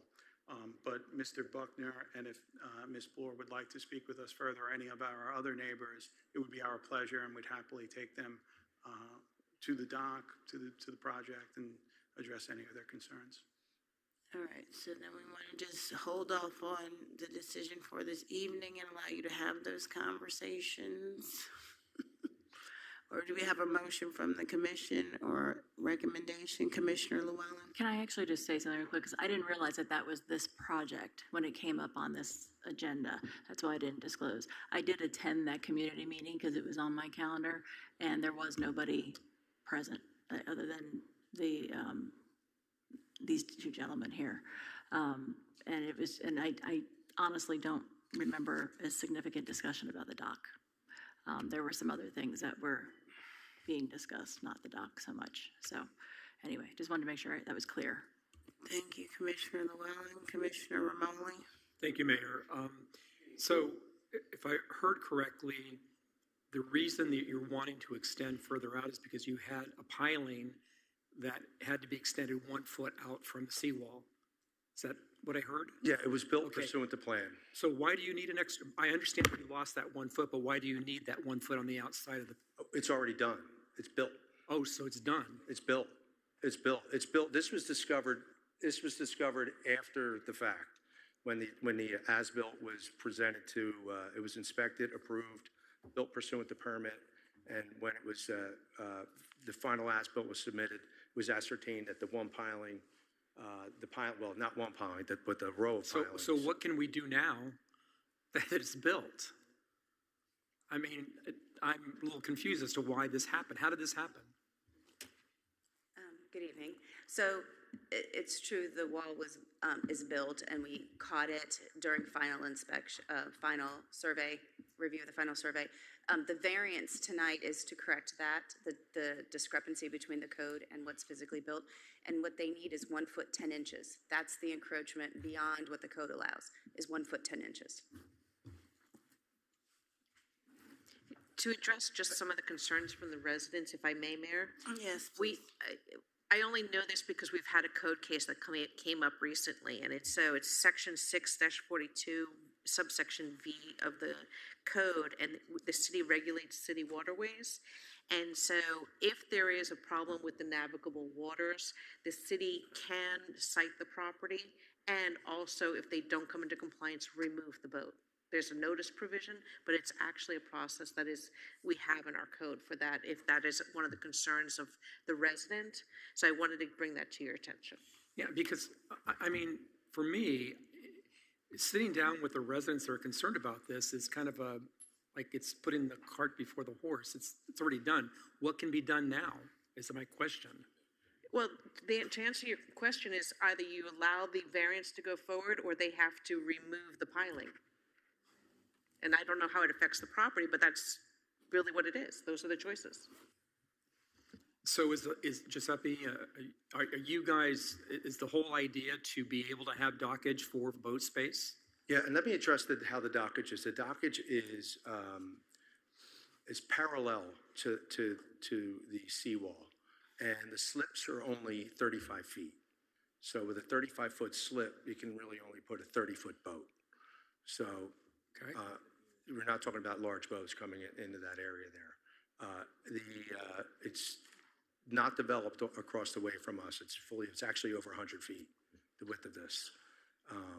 In order for that actually to be 60 feet, you would have to fill in another 30 feet across the way from us. And we're at the end. We're at the very end. There's only one more property beyond us. Yeah. So you hit Griffin Road. Yeah, I'm familiar with it. So whoever navigates is navigating to the property right behind us, and I don't think they're ever anticipating boat slips at all. It's a multifamily site that they have there. No. Maybe in the future, I don't know, but it's not contemplated. All right, thank you. Okay, Vice Mayor Salvino, hold on just a second. Thank you, Mayor. I'm still having a hard time understanding everything. So you have you have a seawall and you put a piling in, and by extending the dock out, you went 1 foot 16, you went 18 inches further. Is that what you're saying? Yes. Okay, so you're only past the code by 18 inches, a foot and a half. That's correct. But the width of that piling. And I don't know what the young lady before was talking about by the riprap on the bottom, because if your boat's not touching it, and it has nothing to do with touching your boat, and it's under the dock, that shouldn't have no bearing on it. Is that correct? That's correct. And the people that are in the waterway that are across from her, she's talking about bigger boats, what you're talking about, but they can get those in there without a problem. But it does meet code what her dock space is. So why does her dock meet code and yours doesn't by that 18 inches? What did you need to get that 18 inches for? Was it just an error by putting the piling outside, or did you need that extra 18 inches? I think it was a compendium of errors, to be honest with you. Pardon me? I think it was a compendium of errors, to be honest with you. When the permit was submitted and it was drawn out by the engineers and the experts that did it, it was submitted and approved like that. And it was built exactly as it was approved. But when they surveyed it, they realized after the fact it was 18 inches over. Okay. So I don't think it was anybody. I don't think there was a nefarious intent here. I just think that the way it was laid out, that's how it happened. Okay, I'm not sure on just in general about codes around whether it's Dania Beach, Corinne, or Broward County or state of Florida. I know that my boat's on a canal in a different city, and the canal is 100-foot wide, and we're allowed to do 25%, which would be 25 feet out, and with 25 feet on each side with a 50-foot medium in the middle. And then if they're at a 60-foot, that would mean that they would have 15 feet if we were up to that type of code. Then we wouldn't have a problem like that if that was the case. Is that correct? And I know that Mr. Buckner back there has a concern over, I think probably a little bit less of a concern than she had. I'm just trying to know what the effect of 18 inches would do to.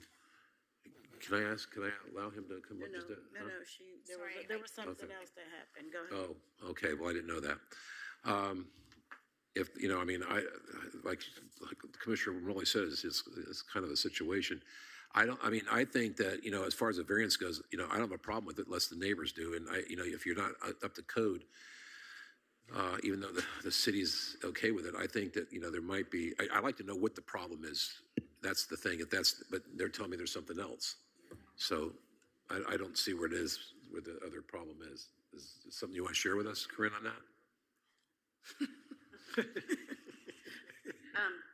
I will say that there is a little bit unique situation here in that the property owners to the east own part of the water. Their property line is underwater. So I know that they're being very vigilant to preserve their navigability.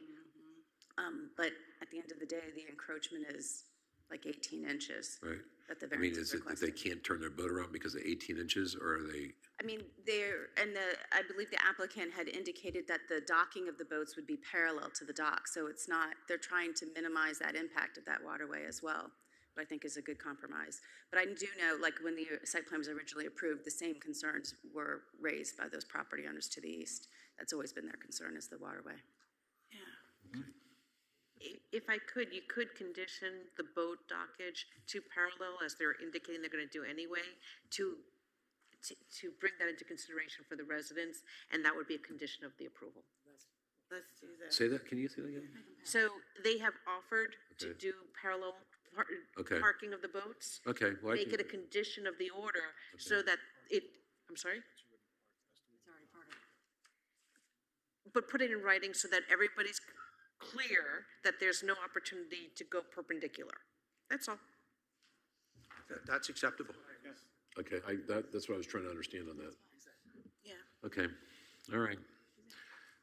I just have one question, Mayor, if I may. Absolutely. And that's to the dock itself. It's going to have permanent slips where homeowners are able to park the boat, or is it like a communal dock that if someone comes with the boat, they could utilize it, but it's not a deeded slip, let's say, where I could have my boat there all the time? That part I'm not understanding. It's a deeded slip to the 4 units that are waterfront.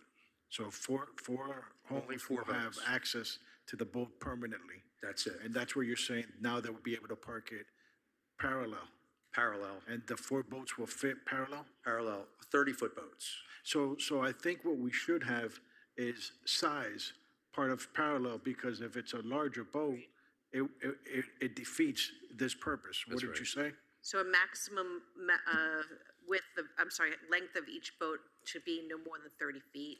and parallel. I wouldn't agree to that because that would violate the permit that was approved for that and the Army Corps of Engineers. But then, I think it would go then again, beyond. it would They can only defeat fit the what they could purpose fit, of but I what wouldn't we're want to trying- constrain them, whether they be a 32-foot boat or something to that effect. I wouldn't want the new owner to be in non-compliance for something like that. Right, but how would then, but when you mentioned that it would fit 4 boats parallel up to 30, what happens when I buy a 36-foot boat? Well, you're not going to get it in there because you have a neighbor. You have a neighbor that has a boat. But there's no restrictions. So you may object to the condition, but we can impose the condition that no boat can be more than 30 feet in length and must be parked parallel to the dock or to the seawall, I guess. Okay. We're trying to come up with an alternative solution without having, you wouldn't agree to that, but we couldn't agree to this, and then you're in a bigger problem. So, I mean, if, and I know that maybe somebody wants to go buy a 31-foot boat, not a 30-foot boat, because that's the only kind they make. I mean, I think what's reasonable is that if they were able to, most of the widths of the boat are 8-10 foot the most? I don't think you're really dealing with any then wider are they- beam on a 40-foot boat than you are with a 35-foot Yeah. boat. Do you have a walk around? Is that what, I mean, when you pull into the slip when you, or No, is it- these slips are going to be directly parallel to the seawall themselves. right? But do you pull in and then you can walk around it? Is there a No, walkway there's outside? no perpendicular. Okay, so when you pull in, you're right up against the. You're right up okay, against it. Just so- like it's exactly what Okay, Bella. all right, so I see what you're saying. So the 10 feet. It's exactly what Acapella has. Okay, so the 10 feet is if the boat's 10 foot wide, and what happens if the boat's 12 foot wide? What happens if it's 12 foot wide and 25 feet? What if it's Well, because then it's sticking out further again besides what's there. That's what I'm thinking. I mean, I understand what you're trying to do. If you want to be able to sell a home with a person that's got a boat, but if they come in there with more than a 25 or 30 foot boat that's got a 10 foot beam, then you're at 10 foot or 11 foot or so on. I think we're losing sight of the fact. Okay, This is the width of a piling.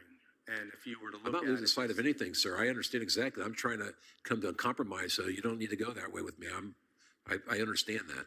I'm trying to get a solution for you guys. Thank you, Vice Mayor. Commissioner Ryan, hold on. Thank you, Chair. First of all, to get any boat that's 30 foot or longer back in that area is a navigational accomplishment.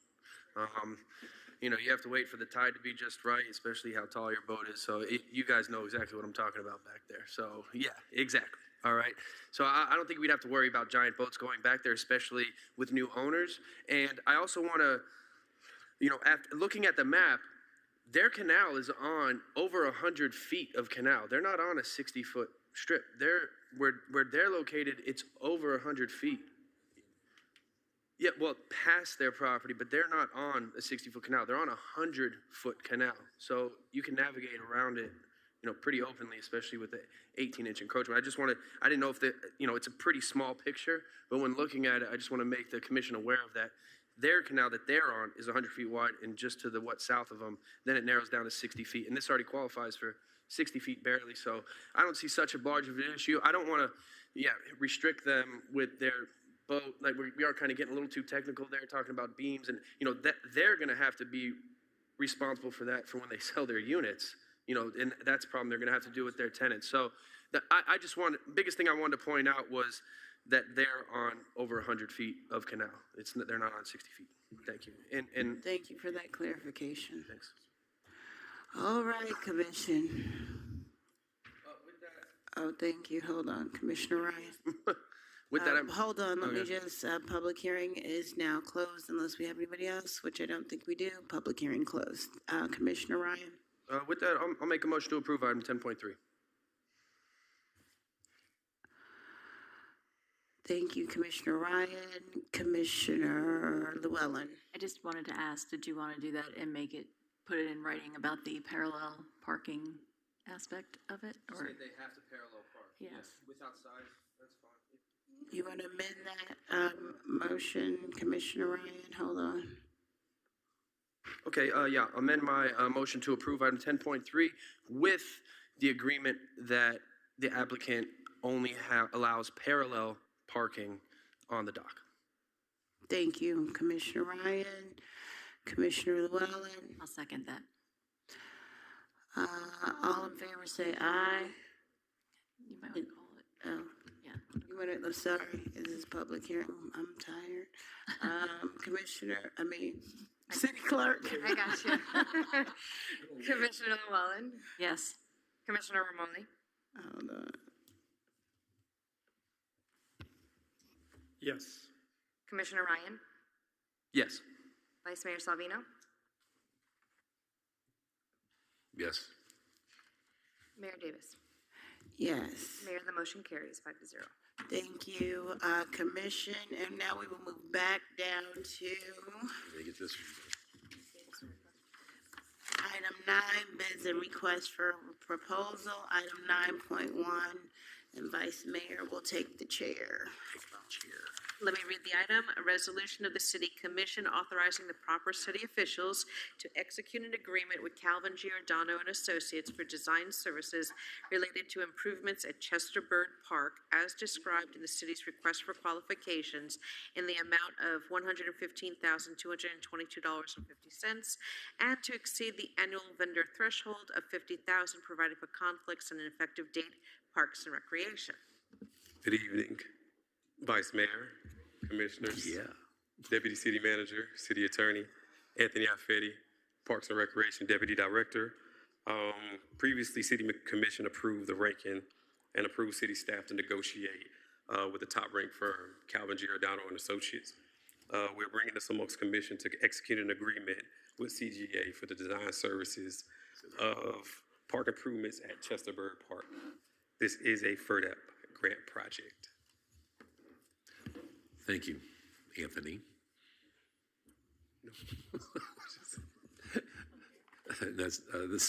She said it wasn't.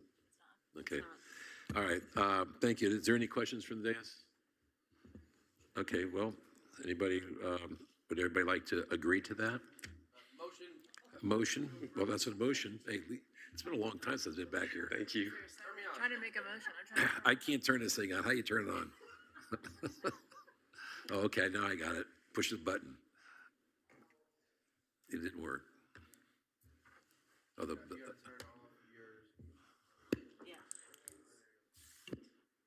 There you go. Thank you, Vice Mayor, Acting Mayor. Motion to approve item 9.1. do we have a second? Very happy to second this. Okay. Okay, good. That's fine. All in favor? Aye. God, that was tough. Thank you. Would you like me to read 9.2? Sure. A resolution of the City Commission authorizing the ITB 2520 Ocean Park Janitorial Service and to enter into an agreement with Clean Tech Services, providing for conflicts and effective date, public services. Good evening, everyone. Fernando Rodriguez, Public Services Director.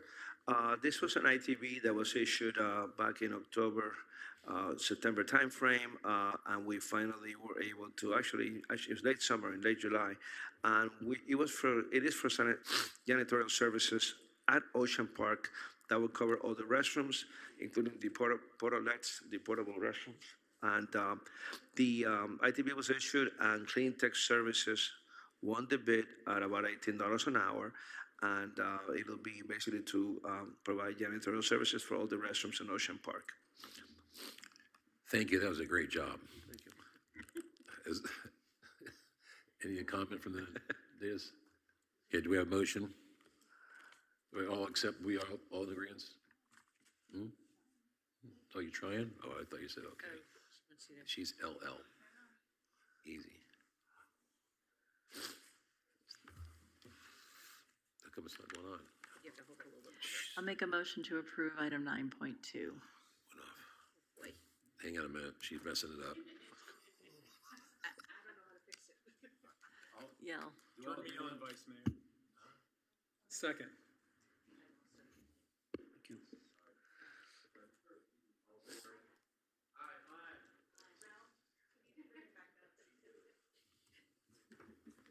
No, that's not on the screen. I closed it.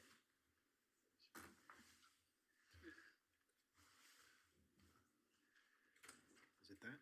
I have no idea.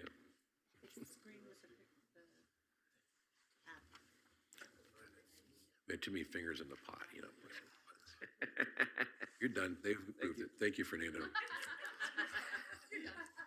While they're doing that, how about I read the title for 10.1? We're ready. A resolution of the City Commission approving the site plan for new restroom facilities and storage facility for the Ocean Park property owned by the city located at 45-320 North Beach Road, providing for conditions, conflicts, and an effective date. I'm sorry? Good evening. For this one, yes, I do. For this item, is there anybody who's going to be speaking on it? Please raise your right hand. Do you swear to tell the truth, the whole truth, and nothing but the truth? Thank you. Good evening, Vice Mayor, Commissioners. The item before you is the ocean restrooms. The property, the existing zoning district is an open space, and the existing land use designation is Parks and Rec. The entire site acreage is 11.81 acres. However, we're going to be only talking about 0.13, which is the designated area for the project. The existing use of the designated area is vacant, and there are no violations on the property. This is the location of the project. I have a better rendering here, which is the proposed new location, which is west of the quarter deck, north of the parking lot, and as well as the old restrooms to be retrofitted and converted into a maintenance facility. So as I mentioned, the property is approximately 0.13 acres. It's a vacant land, and it's located in the northern portion of the parking lot. And the proposed development is intended to serve the public facility and replace the existing restrooms that were abandoned as a recommendation of the Broward County Resiliency Environmental Division. The existing abandoned structure will be retrofitted and be converted as a storage facility. So the request before you tonight is for the development of the restroom facility, which is at 2,038 square feet, And the structure is elevated 4 feet, following the FEMA's above the existing grade flood requirements for coastal high hazard areas. The proposed building will also comply with the sustainable green building practices from the Land Development Code, and the existing restrooms will be converted as a storage facility. This is the rendering for the restrooms, and it's following the same pattern as the existing marina. It's compatibility following the round shape. And the next slide will show the retrofit to the storage facility, which will be removing the restroom and converted into storage. The project, based on the preliminary drainage report, meets the design and enhanced stormwater design standards, and the site plan identifies 48% of land as pervious area. As well as this item was reviewed by the Development Review Committee, and although they have outstanding comments, will be addressed prior to the issuance of the building permit. And the DRC comments are listed as a conditions of approval in the resolution. This application supports the city's comprehensive plan, and it's detailed on the report before you tonight. And the recommendation, the Community Development Department is recommending approval of the resolution for the site plan, providing that the comments are conditions of approval and must be addressed prior of the building permit issuance. And the architect of the project is here if you have any further questions about the development. Thank you. This is a public hearing. Is there anyone to speak for or against this item? Do you have the applicant here or the architect here? Does anybody have any? Okay. Let's close the public hearing. And Vice Mayor, hold on. Make a motion to pass the item 10.2. Have a motion to pass item 10.1. 10.1. I have a motion to pass item 10.1 from Vice Mayor Salvino. Commissioner Llewellyn. Second. Have a second from Commissioner Llewellyn. City Clerk. Commissioner Llewellyn? Yes. Commissioner Romoli?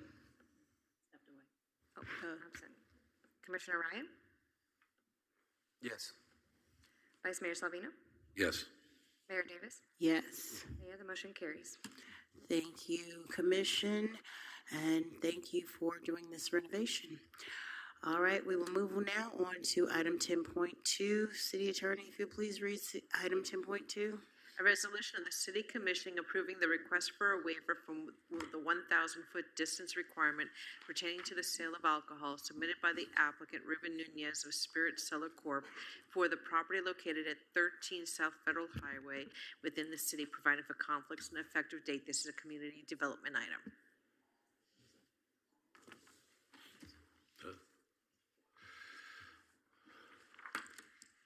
Yes, good evening. This is a alcohol waiver, distance waiver application, and the business is located on South Federal Highway. It's in the city center and our regional activity center. It's currently a vacant storefront. You can see it's pretty much almost due east of us today, just across the street on Federal Highway. What they are asking for is a distance waiver for alcohol sales. The proposed use is a tequila tasting business. The business is going to have like a master sommelier, but the equivalent for tequila. And so it will be mostly by appointment only, but we have worked with the applicant because it's in our community redevelopment area and we're looking to activate the uses. So we worked with the business owner to extend those business hours. The request tonight is for the 1,000-foot distance separation. For alcohol sales, we do have that 1,000-foot separation from public spaces. I think it's which City Hall would qualify. We're within 1,000 feet. Places of worship, there is a church on Federal Highway within 1,000 feet. However, because it's in the Regional Activity Center, if they were to serve food, that requirement, it goes away. They just don't have a kitchen facility on that property and they're not serving food. They are within 1,000 feet of City Hall, so they are able to utilize the parking garage for their business because they're not building a new building. It's an existing building. So we did ask them to provide a pedestrian access plan so that they were aware of the pedestrian path and they can share that information with their clients as they come, because we do want them to go to the corner where there's a safe pedestrian crossing across Federal Highway.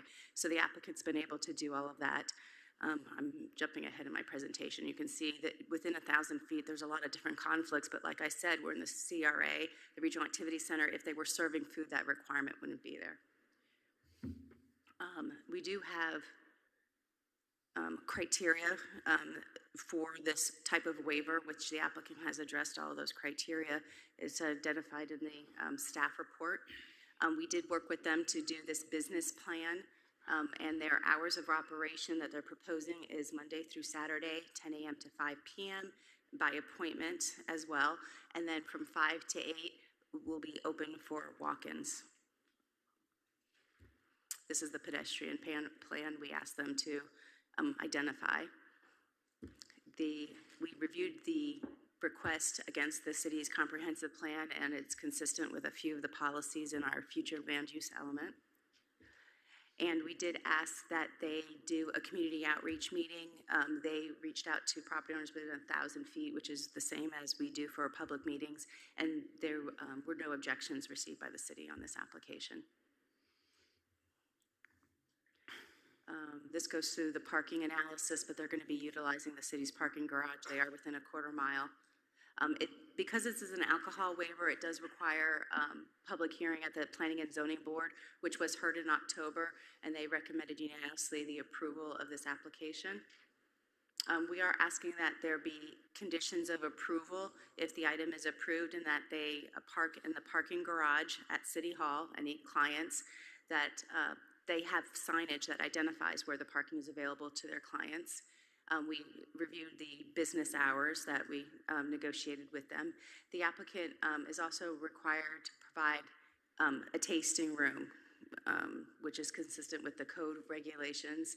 And they are also participating in the Florida Responsible Vendor Program, which all vendors who sell alcohol are required. So they are willing to do that. And that concludes my presentation. I'm available if you have any questions, and I believe the applicant's here as well if you have any questions for them. Thank you, Corinne. I believe Commissioner Romoli has a question. Mine is just curiosity. To define serving food, could they have catered food or a refrigerator and serve? Serving does it have to be a kitchen or a heating source? What's the right? I'm just curious. We would want to see a menu is provided.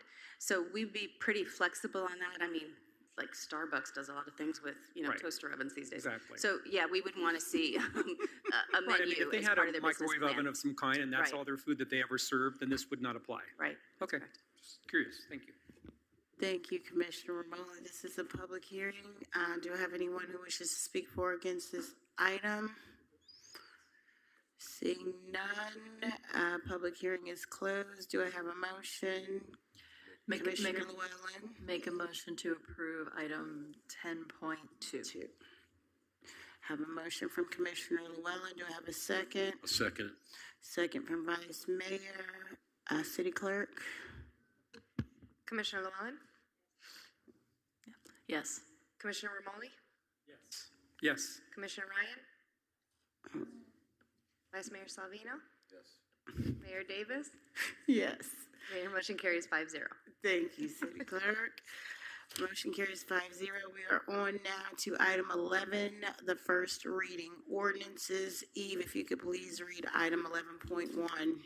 Yes, Mayor. An ordinance of the City Commission pursuant to Section 22-7A of the city's code authorizing code designation of a portion of Southwest 26th Terrace between State Road 84 and Southwest 36th Terrace to be known as Southwest 26th Terrace /PBA Memorial Way. After holding 2 public hearings and after a 4/5 vote of the entire commission, providing for conflict, severability, codification, and an effective date. Good evening. This application is for co-designation of Southwest 26th Terrace by Broward County Police Benevolent Association, the PBA. They're currently located at the corner of 26th and State Road 84. So they're asking that that adjacent roadway be co-designated as PBA Memorial Way. Let's see, so am I on the right property? I am not. Testing me. So the roadway segment is identified in the backup plan, and it runs from State Road 84 south to, very good, thank you. This is the roadway segment. So it goes all the way to, and I can't see that roadway, it's southwest 36th maybe? So that whole segment is what they're asking to. So it goes beyond 595 and south of 595 to the terminus of that roadway. They're asking for that entire roadway segment to be co-designated. This is a breakdown of the fees that are associated with the application that is to be paid by the City Commission per an ordinance that was previously passed about a year, maybe a year and a half ago. We're just making you aware of what those costs are. And at this point, staff is recommending approval of the co-designation, and I know representatives of the PBA are here as well if you have any questions for them. Thank you, Corinne. Thank you, PBA, for being here. This is a public hearing. Does anyone wish to speak for or against this item? Seeing none, do I have a public hearing is closed. Do I have a motion? Commissioner Ryan, hold on. I have a question. Thank you, Mayor. Go ahead, Commissioner Ryan. Yeah, before I make the motion, I just want to say we're very honored to have the PBA in the city of Dania Beach. Yes. It's in an area of, yeah, they're here. We have the President Rod Skirvin here, and it's a pleasure to have you guys. And it's in a part of our city where people really don't know that it's in Dania Beach. And when you go down that road, you see that their building, it's very well kept, and it's the prominent building on the street, and it only makes sense, especially for what the PBA represents. So with that, I'd like to make a motion to pass item 11.1. Thank you, Commissioner Ryan. Do I have a second? Second. Second from Commissioner Llewellyn. City Clerk, hold on. Okay, City Clerk. Commissioner Llewellyn? Yes. Commissioner Romoli? Yes. Commissioner Ryan? Yes. Vice Mayor Salvino? Now I get to be a commissioner too, huh? Yes, thank you. Mayor Davis? Yes. Mayor, the motion carries 5-0. Thank you, City Clerk, and congratulations to the PBA. Thank you all for being here this evening and staying so late. Yes, we'll take it. Second reading. Well, we want to see you guys all back here. All right. Second reading. When it's official. When it's official. But we would love to see you back here. That's all. We just want you to come back. Thank you. Waving at me or Thank you so much. Thank you for staying this evening. We do appreciate it. All right. Item 12, there are no second reading ordinances. Item 13.1, we have a request for support from the Dania Beach Historical Society and Museum for a community holiday event. And I'm sure the president will correct me if I say this improperly. Is it St. Lucia or St. Lucia?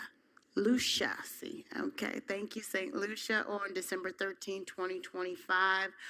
This is sponsored by me. I do believe we all received an email, so we want to have the,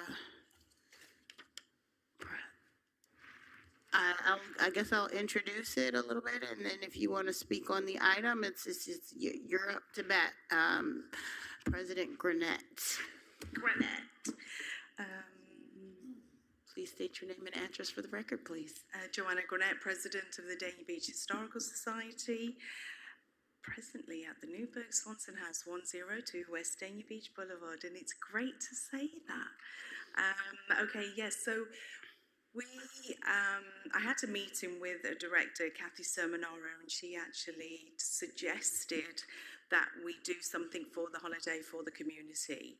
And whilst researching the house, and the house was built 1912, around Christmas, that time of that year. I was researching the Scandinavian Christmas holiday to go with this Dania Beach also, and the decor. And funnily enough, I found out that December 13th was actually St. Lucia Day, which is celebrated by Scandinavians, which Scandinavia is 3 countries, Sweden, Denmark and Norway. So that's beginnings. So we wanted to display the house, the Newburgh Swanson house, showcase it, and have garland and St. Lucia is present. There's a lady, she's a martyr, and has a lady do a procession through the house, the Newburgh Swanson house, and she wears a candle, a crown of candle on her head, and hands out candles to the attendees, and that's how we wanted to present the Christmas holiday event, St. Lucia. So we did have an amount for that we were originally going to request from the Commission, but we since had a discussion, and the board voted last night actually to amend the amount we requested due to the economic situation that everyone's going through right now. So we do request $5,000 from the Commission, and we hope that you will accept our request. And any questions?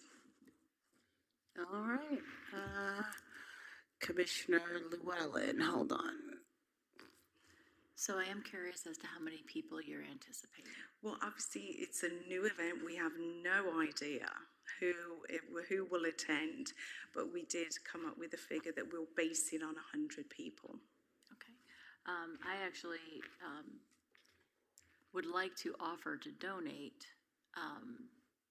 We have some trees, artificial trees, that you could use over and over again, and lights and whatnot in storage, and I'm happy to donate that, so that'll help defray some of your costs. So, but I did want to put that out there because we do have quite a bit of decorations and whatnot in storage that we could contribute to that. Well, thank you. Thank you, Commissioner Llewellyn, for your generous offer. Vice Mayor, hold on. Hi, Joanna. Hello, Mark. Joanna, you know, the Historical Society is a good thing, and I don't have a problem with supporting it in certain aspects. But we just spent a lot of money, rebuilding the house, and starting a party like this is just something that's going to be reoccurring on an annual basis. I did a little research before I got here on that, and, a lot of times the Historical Society that there's around, they have donors, and they have volunteers, and they have contributors, and they have workers, and so on. And just to give you a little history, when we did our you probably already know, you probably were there, for all I know, the 110th anniversary we had, we did not ask the city for any money. We put that on ourselves and sold tickets for that. And that was profitable. And we did get donations for jewelry and TV sets and et cetera, et cetera, et cetera. And we made a little bit of money, but we gave it back to whomever. I think actually we gave it back to the city just to have it, because we didn't use it. We weren't in it for a profit. We actually took it. Huh? We have it. The Historical Society. Oh, we can get it there? Okay. Yeah, it was the 115th, and where the city gave it to the Historical Society. Give us what? That was different. Oh, it was different? 10. Oh, okay. Yeah. Sorry. I know, because former Mayor Grace and I did that together, and we worked very hard at doing that, putting it together. I realize you want to make a big impact, and I'm not going to say what the whole board's going to say. I'd like, putting Christmas parties together, and I have no problem with it. I just think that being a new year here, and since we just got started on that, you don't know how many people are going to come, what the impact is. I don't mind giving something for it, but maybe it'd be toned down to something similar to who had it out there? No, we had something there where they put a tent out back before it was done, and they had, huh? Grand opening. Okay, and something of that sort, where it might be a couple of $1,000s, you know, hot chocolate and this and that and so on to get it started. And I suggest that next year that you work on donors and people that like the Historical Society enough to contribute, and then come to the commission on our own and ask us maybe a little bit from our own contingency instead of asking the city for the money, because I don't think it's fair to give. I'm not saying I don't want to help. I just don't think $5,000 is a lot for a first-time event that we're not familiar with what's going on yet. That's all. But I'm not saying I'm not for it. I'm just letting you know what the commission decides. I'm all for. So we'll go from there. But I'm just making some suggestions and for a startup. We do have a few dignitaries who are actually very interested in actually funding it. So, but you know, I'm all about Dania first. So that's what I want Dania Beach to showcase it, because you know what, I do actually believe that the idea and Dania Beach and the actual St. Lucia, there's nothing else like it, and it will bring a lot of attention. And at the end of the day, yes, we do want to showcase the Newburgh Swanson House, and we do want to showcase the Historical Society. Can I ask, Candido, can I ask you a question, please? So, just to refresh me on the funding situation, when people come up here to ask for the funding, we've had multiple requests that we've denied and some approved. Where does the Historical Society lie in that?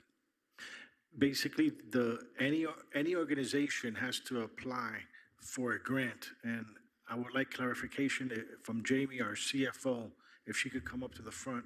There's a cap on the amount that any organization could get. It's $10,000 for a whole year, but they have to provide the backup.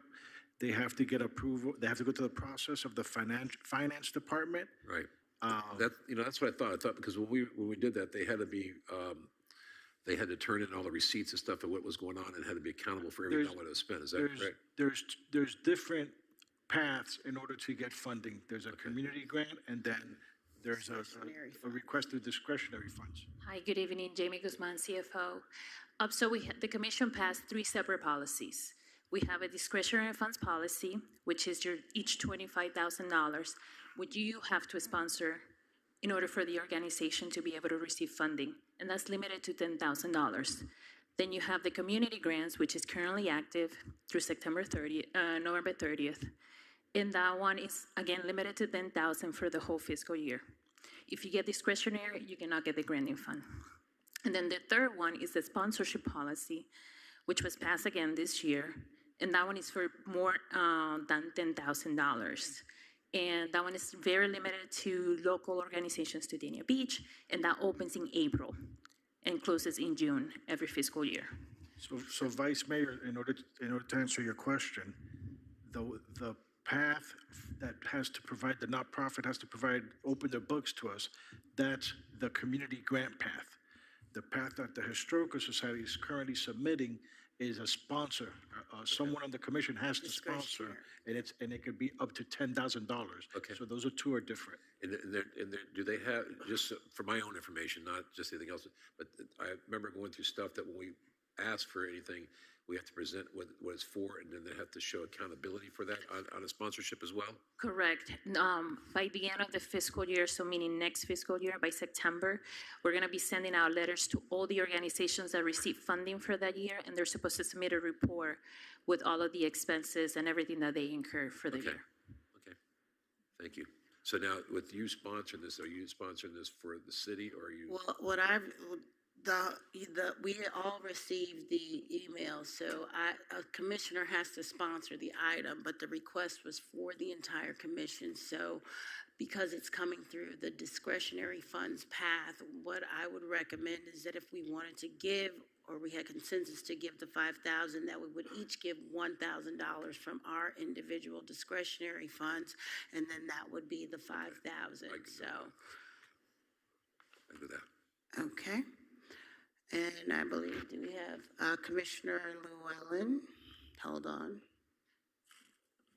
I also wanted to make one more comment. So a lot of organizations like historic societies and other organizations that are like nonprofits and groups that work with cities, You can also obviously ask businesses and whatnot that are going to be impacted by it for donations. But I also have seen in a lot of places where they recommend a donation when people come.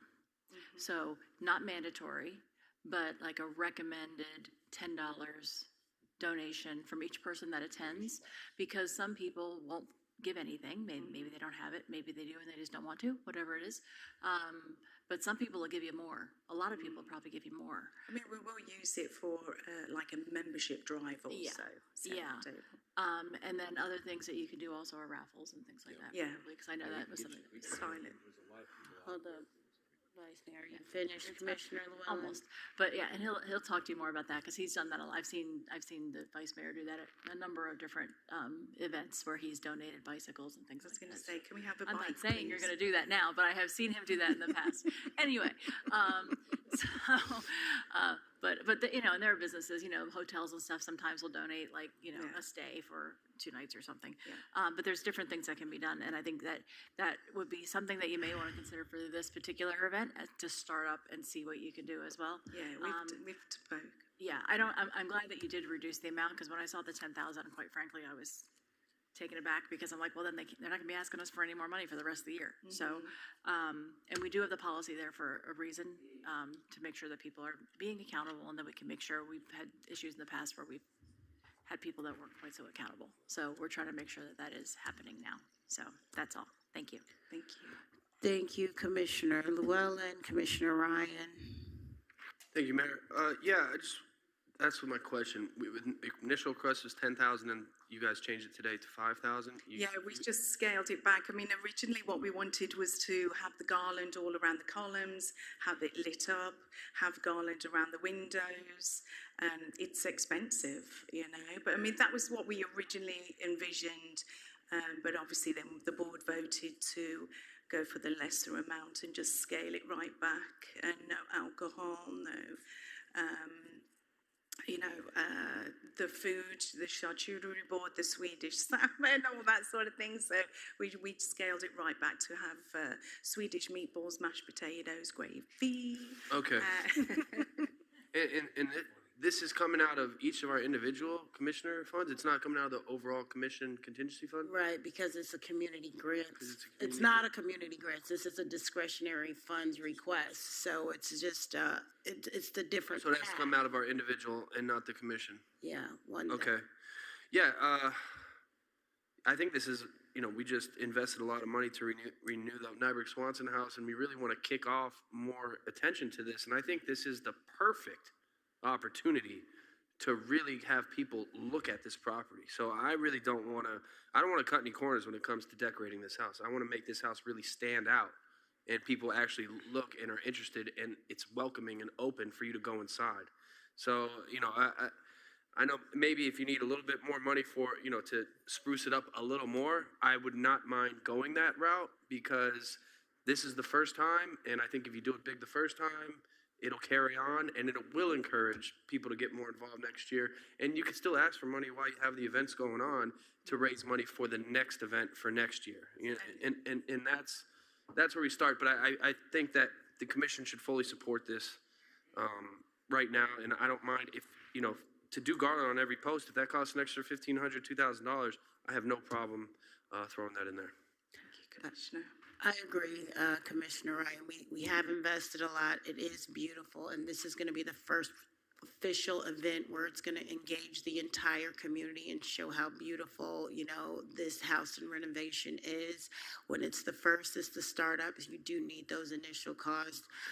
You know, I'm all for the beautification, so if you need a little bit more, let us know. But I think having a good first impression during the holidays, it also just goes with our alignment when we talked about with the CRA and with the Danish and the Denmark, and really promoting the fact of our history and the Danish history and the St. Lucia. The whole idea is just perfect. So I was always happy to sponsor it, but I'm glad to hear. I believe we have consensus here for that. Commissioner Romoli, hold on.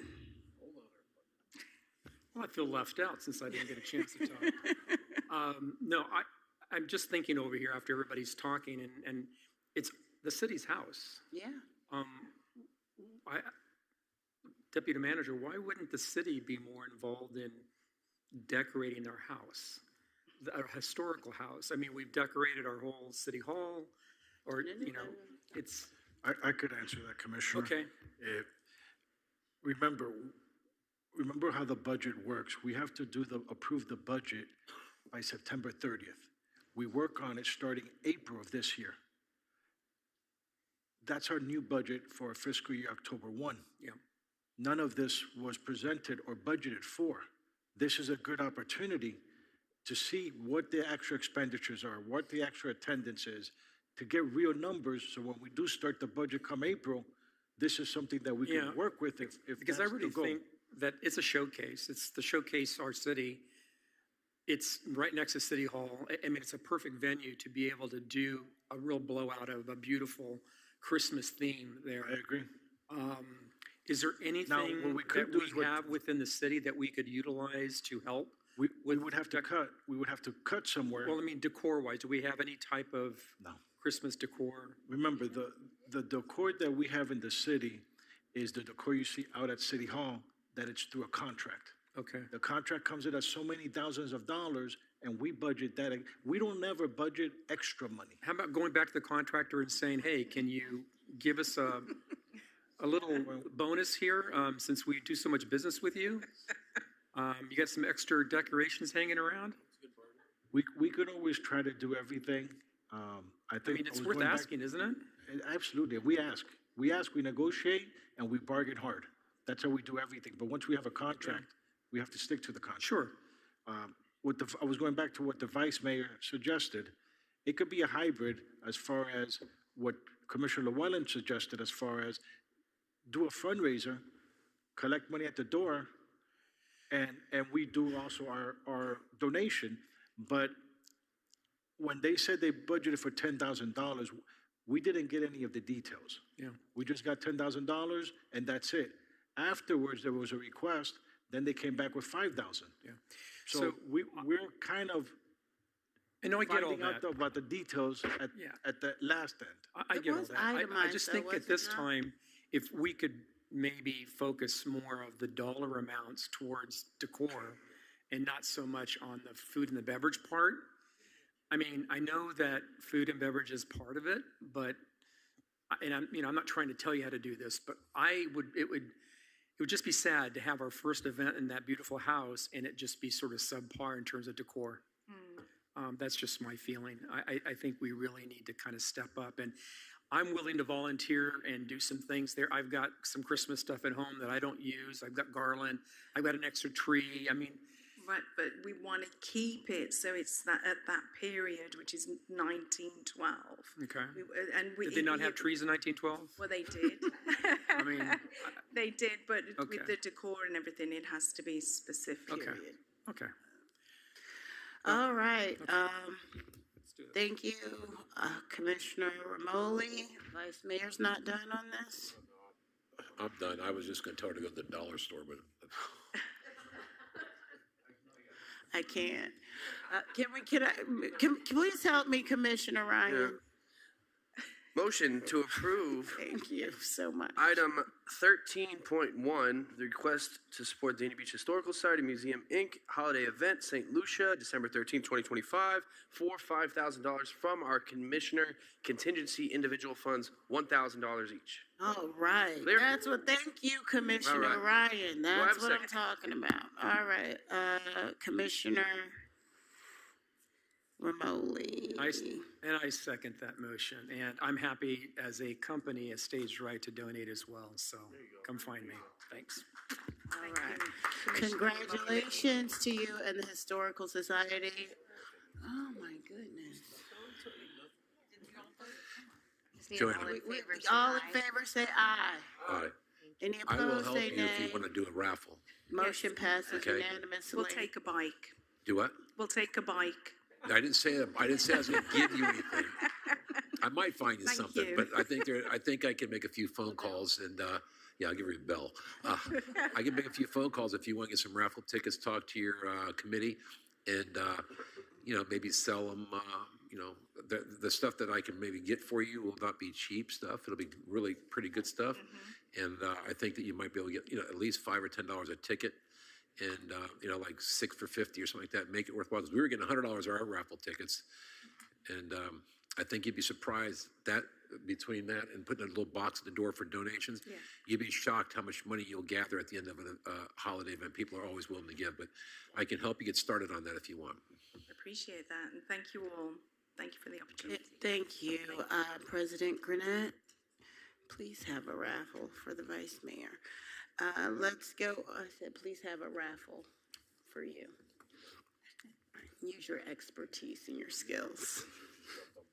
All right, let's move on to item 13.2, Friends of the Library, request for support of the Friends of the Library, Dania Beach Paul DeMeo Library, and this is sponsored by Commissioner Ryan.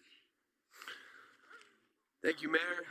I'll let Ms. Wilson go first, and then I'll finish it off. Well, we made this request for the $10,000, and I've outlined in our application the most expensive programs that we do. And as you all know, at last meeting, I gave you all our October and November. So that's all backup. That's for real. That's what we spend. This year, we are projected to spend from the programs we've already budgeted, $23,000 and change, with an income of less than $6,000. Now, you say, how do we do this magic act? Well, it's very difficult. It's very difficult. But we were very fortunate that we were able to receive a donation from the Hollywood Youth Scholarship Fund of $10,000. And the reason we're asking for this $10,000 is to be able to some way be able to fund these programs. Our alternative is to not have them. These are not funded by Broward County at all. Everything that we do at the library is free. Not one of us is a paid employee. We're all volunteers. And some of us are getting old.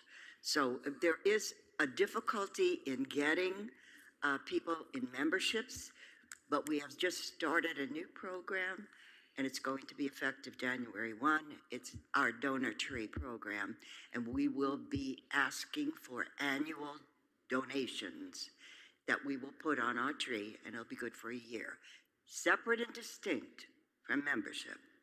So these are things we will be promoting. Again, these promotions cost money. We have to put ads in the newspaper. We have to print flyers. We have to go to all of the other nonprofits and other organizations like the Chamber, which we go every single month to the Chamber. And they're very good to us as it relates to helping us publicize. We go to the Dania Beach Women's Club, but of course that's under reconstruction right now, but we're always there. And we have a lot of members from the Dania Beach Women's Club. So that's the reason we're asking for this is valid. I have a budget. I'll be happy to give it to you, exacting every single class, every single cost, every week, what's weekly, twice a month, and monthly. So these are not made up figures. They're for real. I just want you to know that. And we're asking for your support, for your community, to provide these free programs. I'd like to just point out a couple of little things. We have been so successful with our programs that we have garnered much from the community who attend. Your Parks and Recreation Department has duplicated many of the classes that we do, and you charge for them. We do it free. So I just want to let you know that I think you say that when people are successful and you're duplicated, it's an image of success for that organization. And I'm glad that we have been able to introduce many of those programs that are successful for the city as well. So I'm asking for your support, and whatever funding, wherever we fit in, we desperately need it. And if you want your citizens and tourists and visitors, they're all welcome. They don't have to have a library card. They don't have to be a member. They just have to come in and enjoy themselves. And they do. That's up to the city. Thank you, Ms. Wilson. Thank you, Mrs. Wilson. Thank you, Mr. Hadley. Since you know I love history, I'll give you guys a little breakdown of the Dania Beach Library, which was started by the Dania Beach Women's Club in 1936. And the Dania Beach Women's Club started the first library in Dania, right there, and eventually it moved over to City Hall. And before, City Hall was like this, and it was small selection, and there was a gentleman, his name was Mr. Paul DeMau. And he was very involved with the library. He volunteered, and he advocated to expand the library and grow the library. And he actually grew it and moved it to the Graves Museum at the time, which is now Mad Arts. And he moved the library over there, and very successful. As you guys know, it's a grind. It's every day. Sometimes it feels like you're not making a difference, but you really are in the long run. And to see what you guys do is impressive. And so after it was in the Graves Museum, it moved back to 2010 when we built this library. 2010, we built a parking garage in the library, and Mr. DeMau, I think, passed away in 1999. He was a veteran, very involved. There's a little display case on him in the library. You guys should check it out. It's pretty cool. So to see that the Friends of the Paul DeMau Library, which is specifically geared towards Dania Beach, the successes that you've had and the programs that you offer, like, Move to the Music and Family Literacy, Chair Yoga, it all seems very community oriented, and you guys touch a specific part of our community. And I thank you for that, and I hope that we could get the support of the commission. So once again, this can't come from our commission overall contingency funds. It has to come from the individual.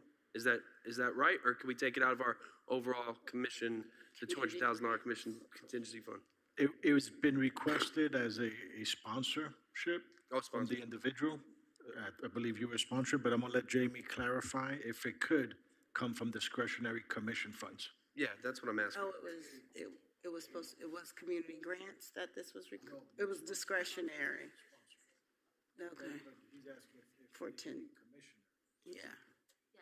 It was discretionary funds, discretionary funding. Okay. Maybe it could be from the of commission? From the commission discretionary funds? From the commission discretionary funds, yes. Wait a minute. I want to be clear because it's individual discretionary funds, but we have a community grants fund that we have a pot. And that's separate. And that is separate. Completely separate process. But this was just discretionary. This was brought out request. to us for approval as discretionary funding. Okay. Jamie, discretionary funding meaning it would come from each one of the The commissioners? 25,000 that you get by every year. That's what I wanted to So clarify. this would, okay. So this is a request for like 2,000 per commissioner from our individual discretionary. Okay. Yes, correct. Okay. And I just want to know, is it an option to do it from the community grants fund? So it would be a different application. You would still get the $10,000. You still fit the nonprofit, but it would not just be coming from our individual. And I just would be, that's what I would be wanting to move Have towards. you looked at that grant fund application? I have looked at it, yes. I mean, is it? Excessive number of pages and requirements. It's not $1 million, it's 10,000, okay? And I would tell you that it would be hard pressed for any nonprofit of our size and our extent to be able to submit that grant. I've looked at it. It's many, many pages. I have looked at it. I just would, from an end user's point, I would want to know, because it is for our nonprofits, and you're a nonprofit, you're a small nonprofit. I would want to understand from your perspective, because the whole point is not to make nonprofits go through so much red tape that you can't receive the bulk of the money from the commission if that's something that we all wanted to take from our funds. So I would want to hear or understand from your perspective what is so cumbersome about that particular application that we wouldn't just say, let's take it from the Community Grants Fund and give it to you from that path. I would just be interested from an end user's point, because you're just like, whoa, when we said that. So I would be interested in understanding. I was overwhelmed with it. Like I said, if anybody wants to work with me to write that grant, I'll be happy to work with it, but I do not think we would be able to provide all of the backup that is required in that grant pack. Okay, I just wanted that understanding. Thank you, Ms. Wilson. And Mayor, so everyone is aware, our CFO guides many nonprofits on how to apply and what to fill out and how to get information that they may need, because she's done this for many other not-for-profits. Right. So any Help questions? them guide them through the process. Exactly. Guide her and steer her through the process and explain what to get. If they don't know what document, she shows them how to get the document, who to request it from. But it's a standard grant process that we're just asking for documents that show, once we get audited, we need to show who we gave the money to, what they used it for, and having the backup that proves that they're a nonprofit. So, but we still have that accountability piece with the discretionary funds. People will still have to show what they used it and how they used it Correct, for and all of that. So but the grant, I'm just trying to. The community grant requires a little bit more. Okay. Commissioner Llewellyn. Yes, I just want to add a couple of things to this and answer some of your questions. So we spent a very long time putting together that community grant program and had it looked at by a number of different departments, and we actually voted on it, and it came up with a unanimous vote to approve that. And I was going to say that the city staff has been very, very helpful to organizations that need help, and all you have to do is reach out and they will sit down with you and go through it and help you process it to make sure that it gets done. The concern that I have, and part of the reason why this even came up, because it was my proposal to do this, was that we were finding that we had organizations that were requesting funds and we were giving them funds. We turned out to be their only sponsor, number one, which was a problem. And we were also finding that they were not necessarily using the funds the way that we thought they were going to be. I'm not saying that's what you're doing, but we did have problems with some organizations where that did occur. And in some cases, we've actually, because of the involvement of the city and how much we were doing with it, the city actually is now going to be running some of those programs because of the fact that we are the sole sponsor and that they did not qualify for the grants. So there's a lot more to it than that, and I understand that it might be complicated, especially the first time, but that's why you reach out and you ask, and all of us here have always been very responsive and very helpful to you. So if you need help with that, please feel free to ask. As far as the ask for the discretionary funds, I don't have an issue with putting some money towards it, but I think what we maybe need to do, because the maximum that you'll be able to receive would be $10,000 per year, correct, Jamie? Right. So if you're asking for all of it up front right now, and then something happens down the road and there's something that becomes more pressing, or if you're able to raise funds in some other way to pay for some of these programs, I'm concerned that you won't be eligible to come back to us and look for additional assistance. What I would suggest is maybe we fund half of it now. So it's $1,000 a piece, and then maybe come back in, say, 4 months, 5 months, see where you are and see if there is a need at that point for additional funding. That would be my compromise on it. So, thank you. Thank you, Commissioner Llewellyn. And I just want to be clear, Jamie, could we do 5,000 this way and then 5,000 for her to walk through the grant application? Can you do half and half or something like that? So that it's not so cumbersome, and so maybe we can, I would be willing. I've submitted it already to Jamie, what's required in the original request. Okay. Our articles of incorporation, everything that you want from a nonprofit. I have it going back as far as 1975. So, I mean, this is, like I said, this is legitimate. We're not going to not do these programs for the fiscal year. They're going to be funded one way or another. I don't know how, but we'll do it. Because we budgeted for it and we have to. Thank you, Ms. Wilson. It's just that for me, I want to make sure that, because I don't think we've actually used any of our community grants funds, because, to my knowledge, unless we haven't, and it might be, I want to use some of those funds because we're basically kind of doing the same thing, but we're just coming together and doing it individually instead of collectively, and we want to do it collectively. I want to give you the $10,000 from the commission contingency like we used to be able to do. And I just would like to be able to say, hey, 1, 2, 3, 4, 5, let's give the library $10,000. I'm trying to make it easy, but I do know it's simpler. It's been simpler and it's easier, palatable for me to say, I'll give you $1,000, you give me $1,000.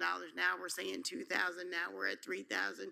So, and that's from our individuals. So if something else comes up for us before the end of October next year, then we want to be able to have those funds available as well. So I would still like to be able to do it the way we used to, but the fact that we haven't had anyone to, we haven't even had the opportunity to use the community grants fund.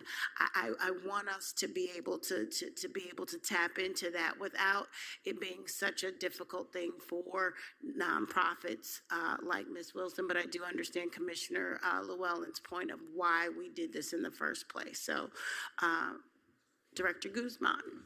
Mayor, I just wanted to let you know the community grants program is currently opened and we are getting a lot of applications.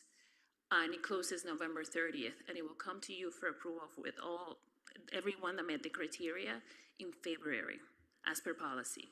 Okay. So you will be utilizing those funds. Right now it's still open, so we're still getting applications. So you're going to bring them to us all at one time, as opposed to, right. Okay. All right. Well, Vice Mayor. Okay, thank you very much, Mayor.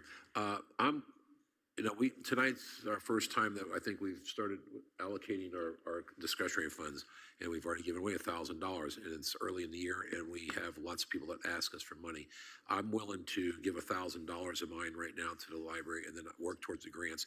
If they get the grants, that's great. If they don't get the grants, and down the road, if we don't spend the discretionary money on other requests, I'd be willing to give them another $1,000, because I know I got at least 2 more people asking me for money already that haven't been presented. I have one of them coming up on the agenda on the next meeting. So, I'm willing to start off with that. I will do that. I mean, I'm not going to give you 2, but I will give you 1. So that's the start that I can offer at this point. That's what I'd recommend. And I'm agreeing with me too.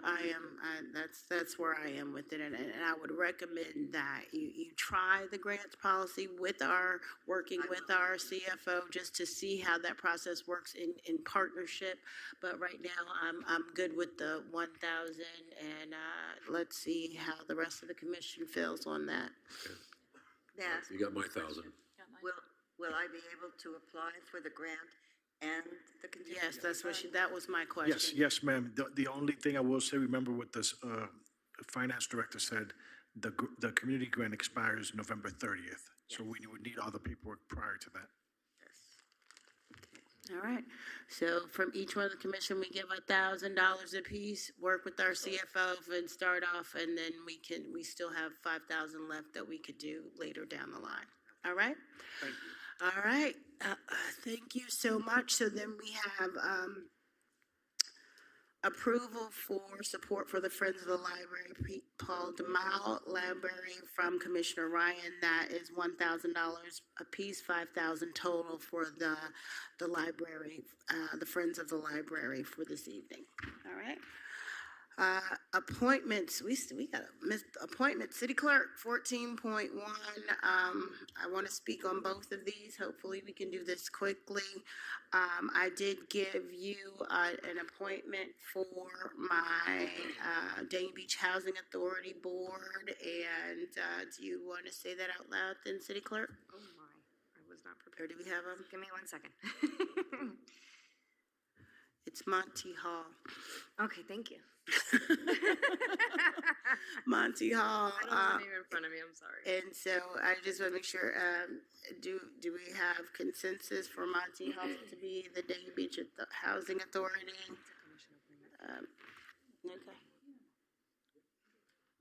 Okay. Okay, I have unanimous approval for Monty Hall to have my appointment for the Dania Beach Housing Authority Board. He is looking forward to his email and packet of info, so. And then, I just wanted to also speak on the Public Art Advisory Board vacancy quickly, because we did have a Public Art Advisory Board meeting last night, and I let them know that we had this vacancy available. Jennifer Geronda, who is moved out of the city of Dania Beach, she's still interested. She's actually a true artist and has been very faithful in her attendance, so she would be rolling off temporarily and coming back as a Broward County representative, but this position is open, and the board gave consensus to say that they wanted to be able to go out and market and let other people who are residents know that this opportunity is available. So I'm just seeking consensus for the board members on the art board to have the time that they would need to recruit someone who is a resident for the board. So I'm asking for an extension for this appointment until December 9th. Do you have consensus? No, the art board wants to be able to bring candidates forward. They want to be able to make recommendations and applications, and you guys can too, but we still only had one application on file, and we didn't feel that that was sufficient.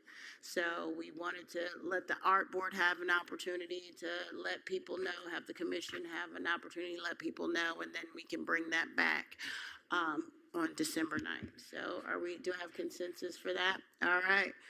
So let's get to it. We are now at commission comments, and we Sorry, have, Mayor, really quickly, just because it's new, and I'm not sure if the Vice Mayor received the email, but he does have a new vacancy for your Marine Board. Yes, we emailed you yesterday, so that's why I didn't think you had received it yet.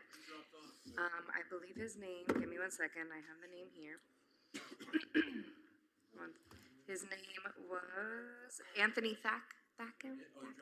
Yes. Yes, so you'll have a new appointment. But I'll put it on for December if that's okay with you. Okay, well, I'll find, I didn't know that, but, Hold on, Vice Mayor, hold on. I'm sorry, I didn't know that he dropped off. I just saw him today. We just got the email yesterday, so it's very, Well, I just very saw him recent. today, and he didn't say a word to me. I'll have to take care of that later.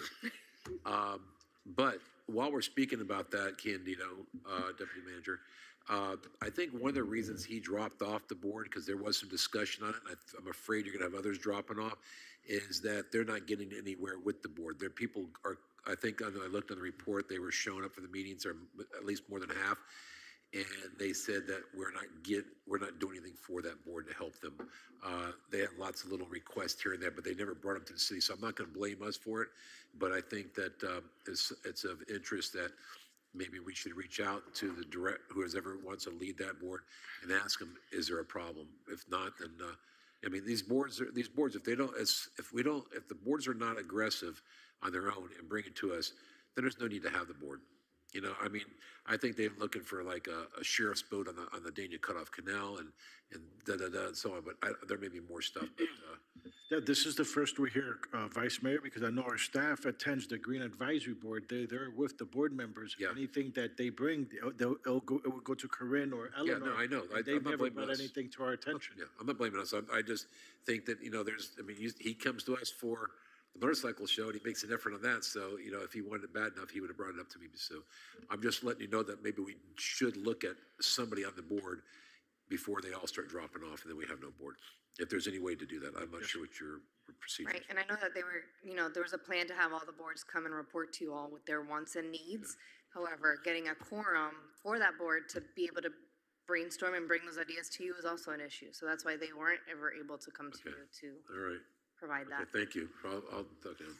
But we won't be, I think, at the next art board meeting, Eleanor and I, but if Corinne or somebody, we could choose our chair, somebody from the art board. Our board usually has quorum, so I just wanted to put that out there because we are doing a lot of exciting things. We had a great advisory board meeting. We had like 3 interviews for the Creative Visions project, so it's very exciting. We had some really great presentations, so the art board will make sure that we put somebody from the art board on maybe the next agenda to do a report, so to let everybody know what's going on.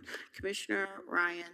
Thank you, Mayor. I would say When it comes to the boards, specifically the Marine Advisory Board, I've spoke to them. I spoke to my appointees that I've had in the past, and they've come. I think it's our duty to inform them, okay? Because they probably don't have any idea of Eleanor's initiative to patrol the waterways, right? That's something that we can go to the Marine Advisory Board and tell them, hey, we do have people that are patrolling and monitoring the waterways. The biggest thing I hear from Marine Advisory Board for all these years is they want a slower speed limit in front of Harbor Town, and they want pure just Dania Beach BSO police officers to patrol our waterways. And when I speak to the chief, we have to educate them. We do have BSO police officers patrolling the waterway. We do have code enforcement officers patrolling the waterway. So I think it's our duty, and I try to inform them more, but maybe we could set up somebody from staff or maybe somebody from BSO just to meet with those guys and tell them what we are doing to make our waterways better, because they feel like they're not being heard, but also I don't think there's a full understanding of communication there. So we just got to try and bridge that gap, not just with the Marine Advisory Board, but with all of them. And we all know what it is on the advisory board. Sometimes it's tough. It's hard for them to get a quorum. These people are volunteers, okay? So we have to cut them a break, and we have to work with them best we can. That's all. I just want to bring that up. Thank you. Thank you, Commissioner Ryan. Commissioner Llewellyn. Aren't they supposed to be coming to us anyway every once in a while and updating us on things that are going on with the She just the said boards? they don't have quorum. Okay, and that's the reason why they're not coming is because they don't have quorum. I mean, yeah, because we had Green Advisory and somebody else. Was it education We've had 2 presentations, right? or parks? No. Yeah, oh gosh, I'm trying to think of who those boards were. Yeah, there weren't many. There were I about know 2 or Green 3 that I Advisory attended. did one. I know Green Advisory did one. Okay, I mean that's the reason, and then fine. I just, as opposed to us having to go to them, and aren't there staff liaisons on each of these boards? Okay, so they can also advise as to what's going on. Right, which, some have, but then again, some haven't because they cannot meet the quorum. So you can't discuss if you're not having a meeting. Maybe we need to revisit that and see how many of them don't have quorum and how many do we need. Maybe we need to start sunsetting some things if we just can't get the quorum. Or we can do it on an as-needed basis, Yeah. if that helps, or, it's. Once a quarter? We can move into it and All work right, out next. some new. Well, let's move on, and we can discuss the boards and how we want to deal with them, and maybe on a separate item. But we are ready to move on to commission comments, and we will begin with Commissioner Llewellyn. And I will be very brief because it's almost 10 o'clock and everybody's been talking way too much tonight. And I think it has more to do with the fact that we're on an off week and everybody's a little off tonight. God, thank you. Shush. Okay. I'm off. I admit it. Anyway, so there was a lot that happened in the last 3 weeks. I do want to just mention a couple of things very briefly. The Veterans Day was, the city was a wonderful place to be on Veterans Day. The new mural, fantastic. The presentation was wonderful. Candido, especially, I thought your presentation was wonderful and was very, very inspiring and very moving. And all of us that were there, I think, would agree with that. It definitely set the tone for the whole day. And I thank you for your service yet again, and thank you for doing that. Dania After Dark, biggest one we've had yet. Almost 11,000 people there, and you could tell. I know I had lots of people from my other job that came and really had a great time. I brought puppies, had a great time, and all kinds of stuff. Anyway, everybody had a great time. I was really glad to see it, and they're just getting bigger and better. Stop it. He's timing me. That's not nice. That's great. That's not nice. Anyway, so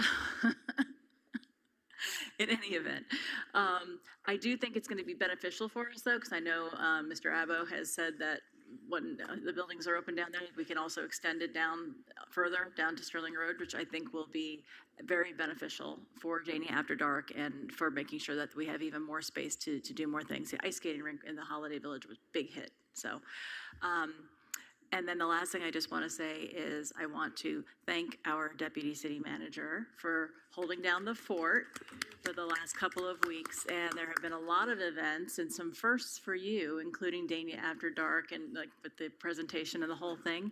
And I just want to publicly acknowledge what a great job he's done in the last 2 weeks. So thank you very much. All right, Commissioner Romoli. That will be me. I am not going to say anything other than thank you, Lori, for saying everything that I was going to say.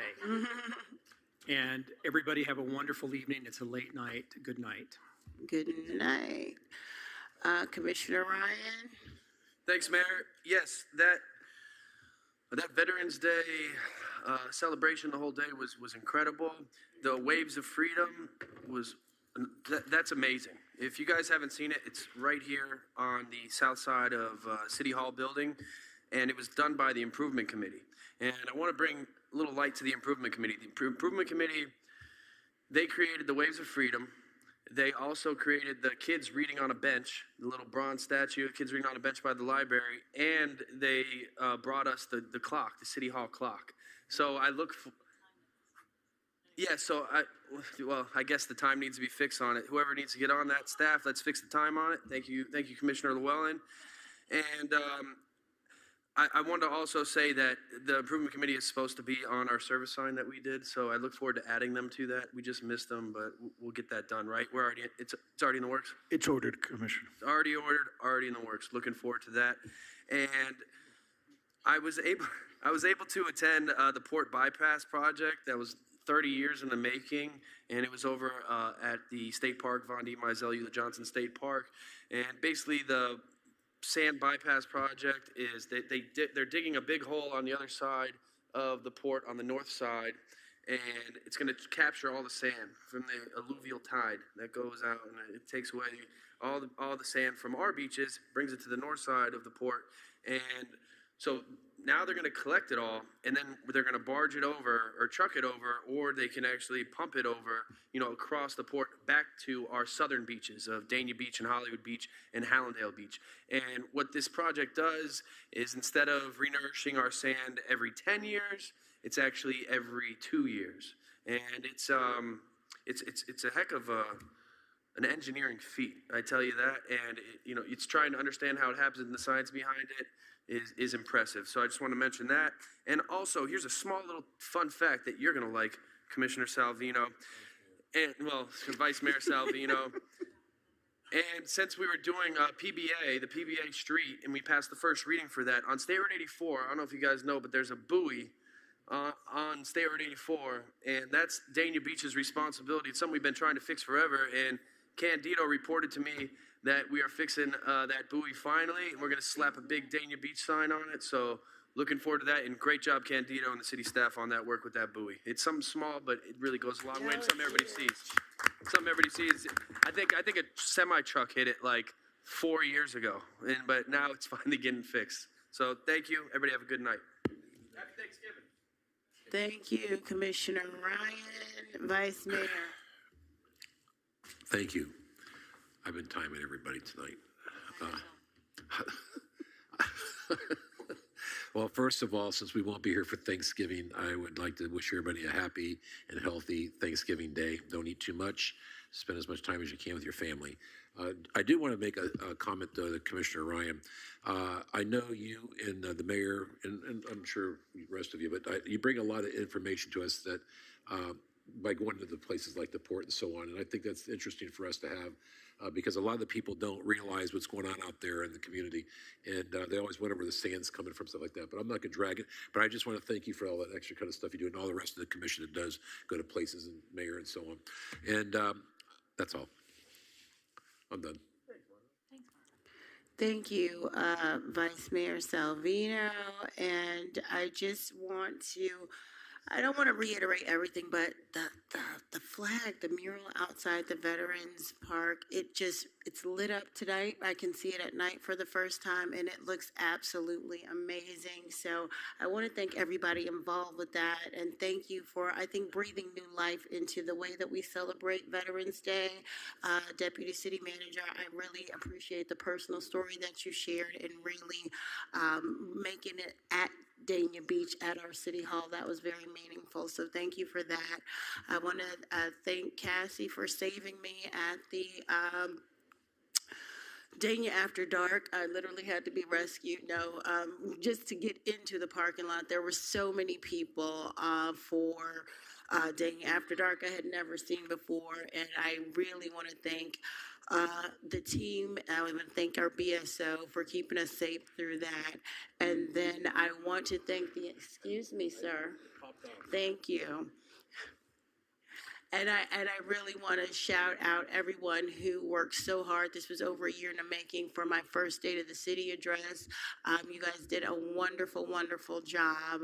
Maxine, the entire team. It was just a wonderful event. I've gotten a lot of great feedback, and I really want to thank you all for doing such an amazing job. And congratulations again to all the honorees, our chief, and very, very deserving. So thank you all for making our city shine bright, and it is the season of Thanksgiving, so I am thankful for each and every one of you. I thank you for all the hard work that you put into this, and I am thankful for Jerry Hadley because he was recognized by the Historical Society and as the Broward, as the Dania Beach Pioneer of the Year. So congratulations to Jerry, and you all enjoy your families, enjoy this time off. I will be at the National League of Cities for the next 5 days, representing the city of Dania Beach in Utah. So have a great break, and I will see you in December. Have a great night. Meeting adjourned.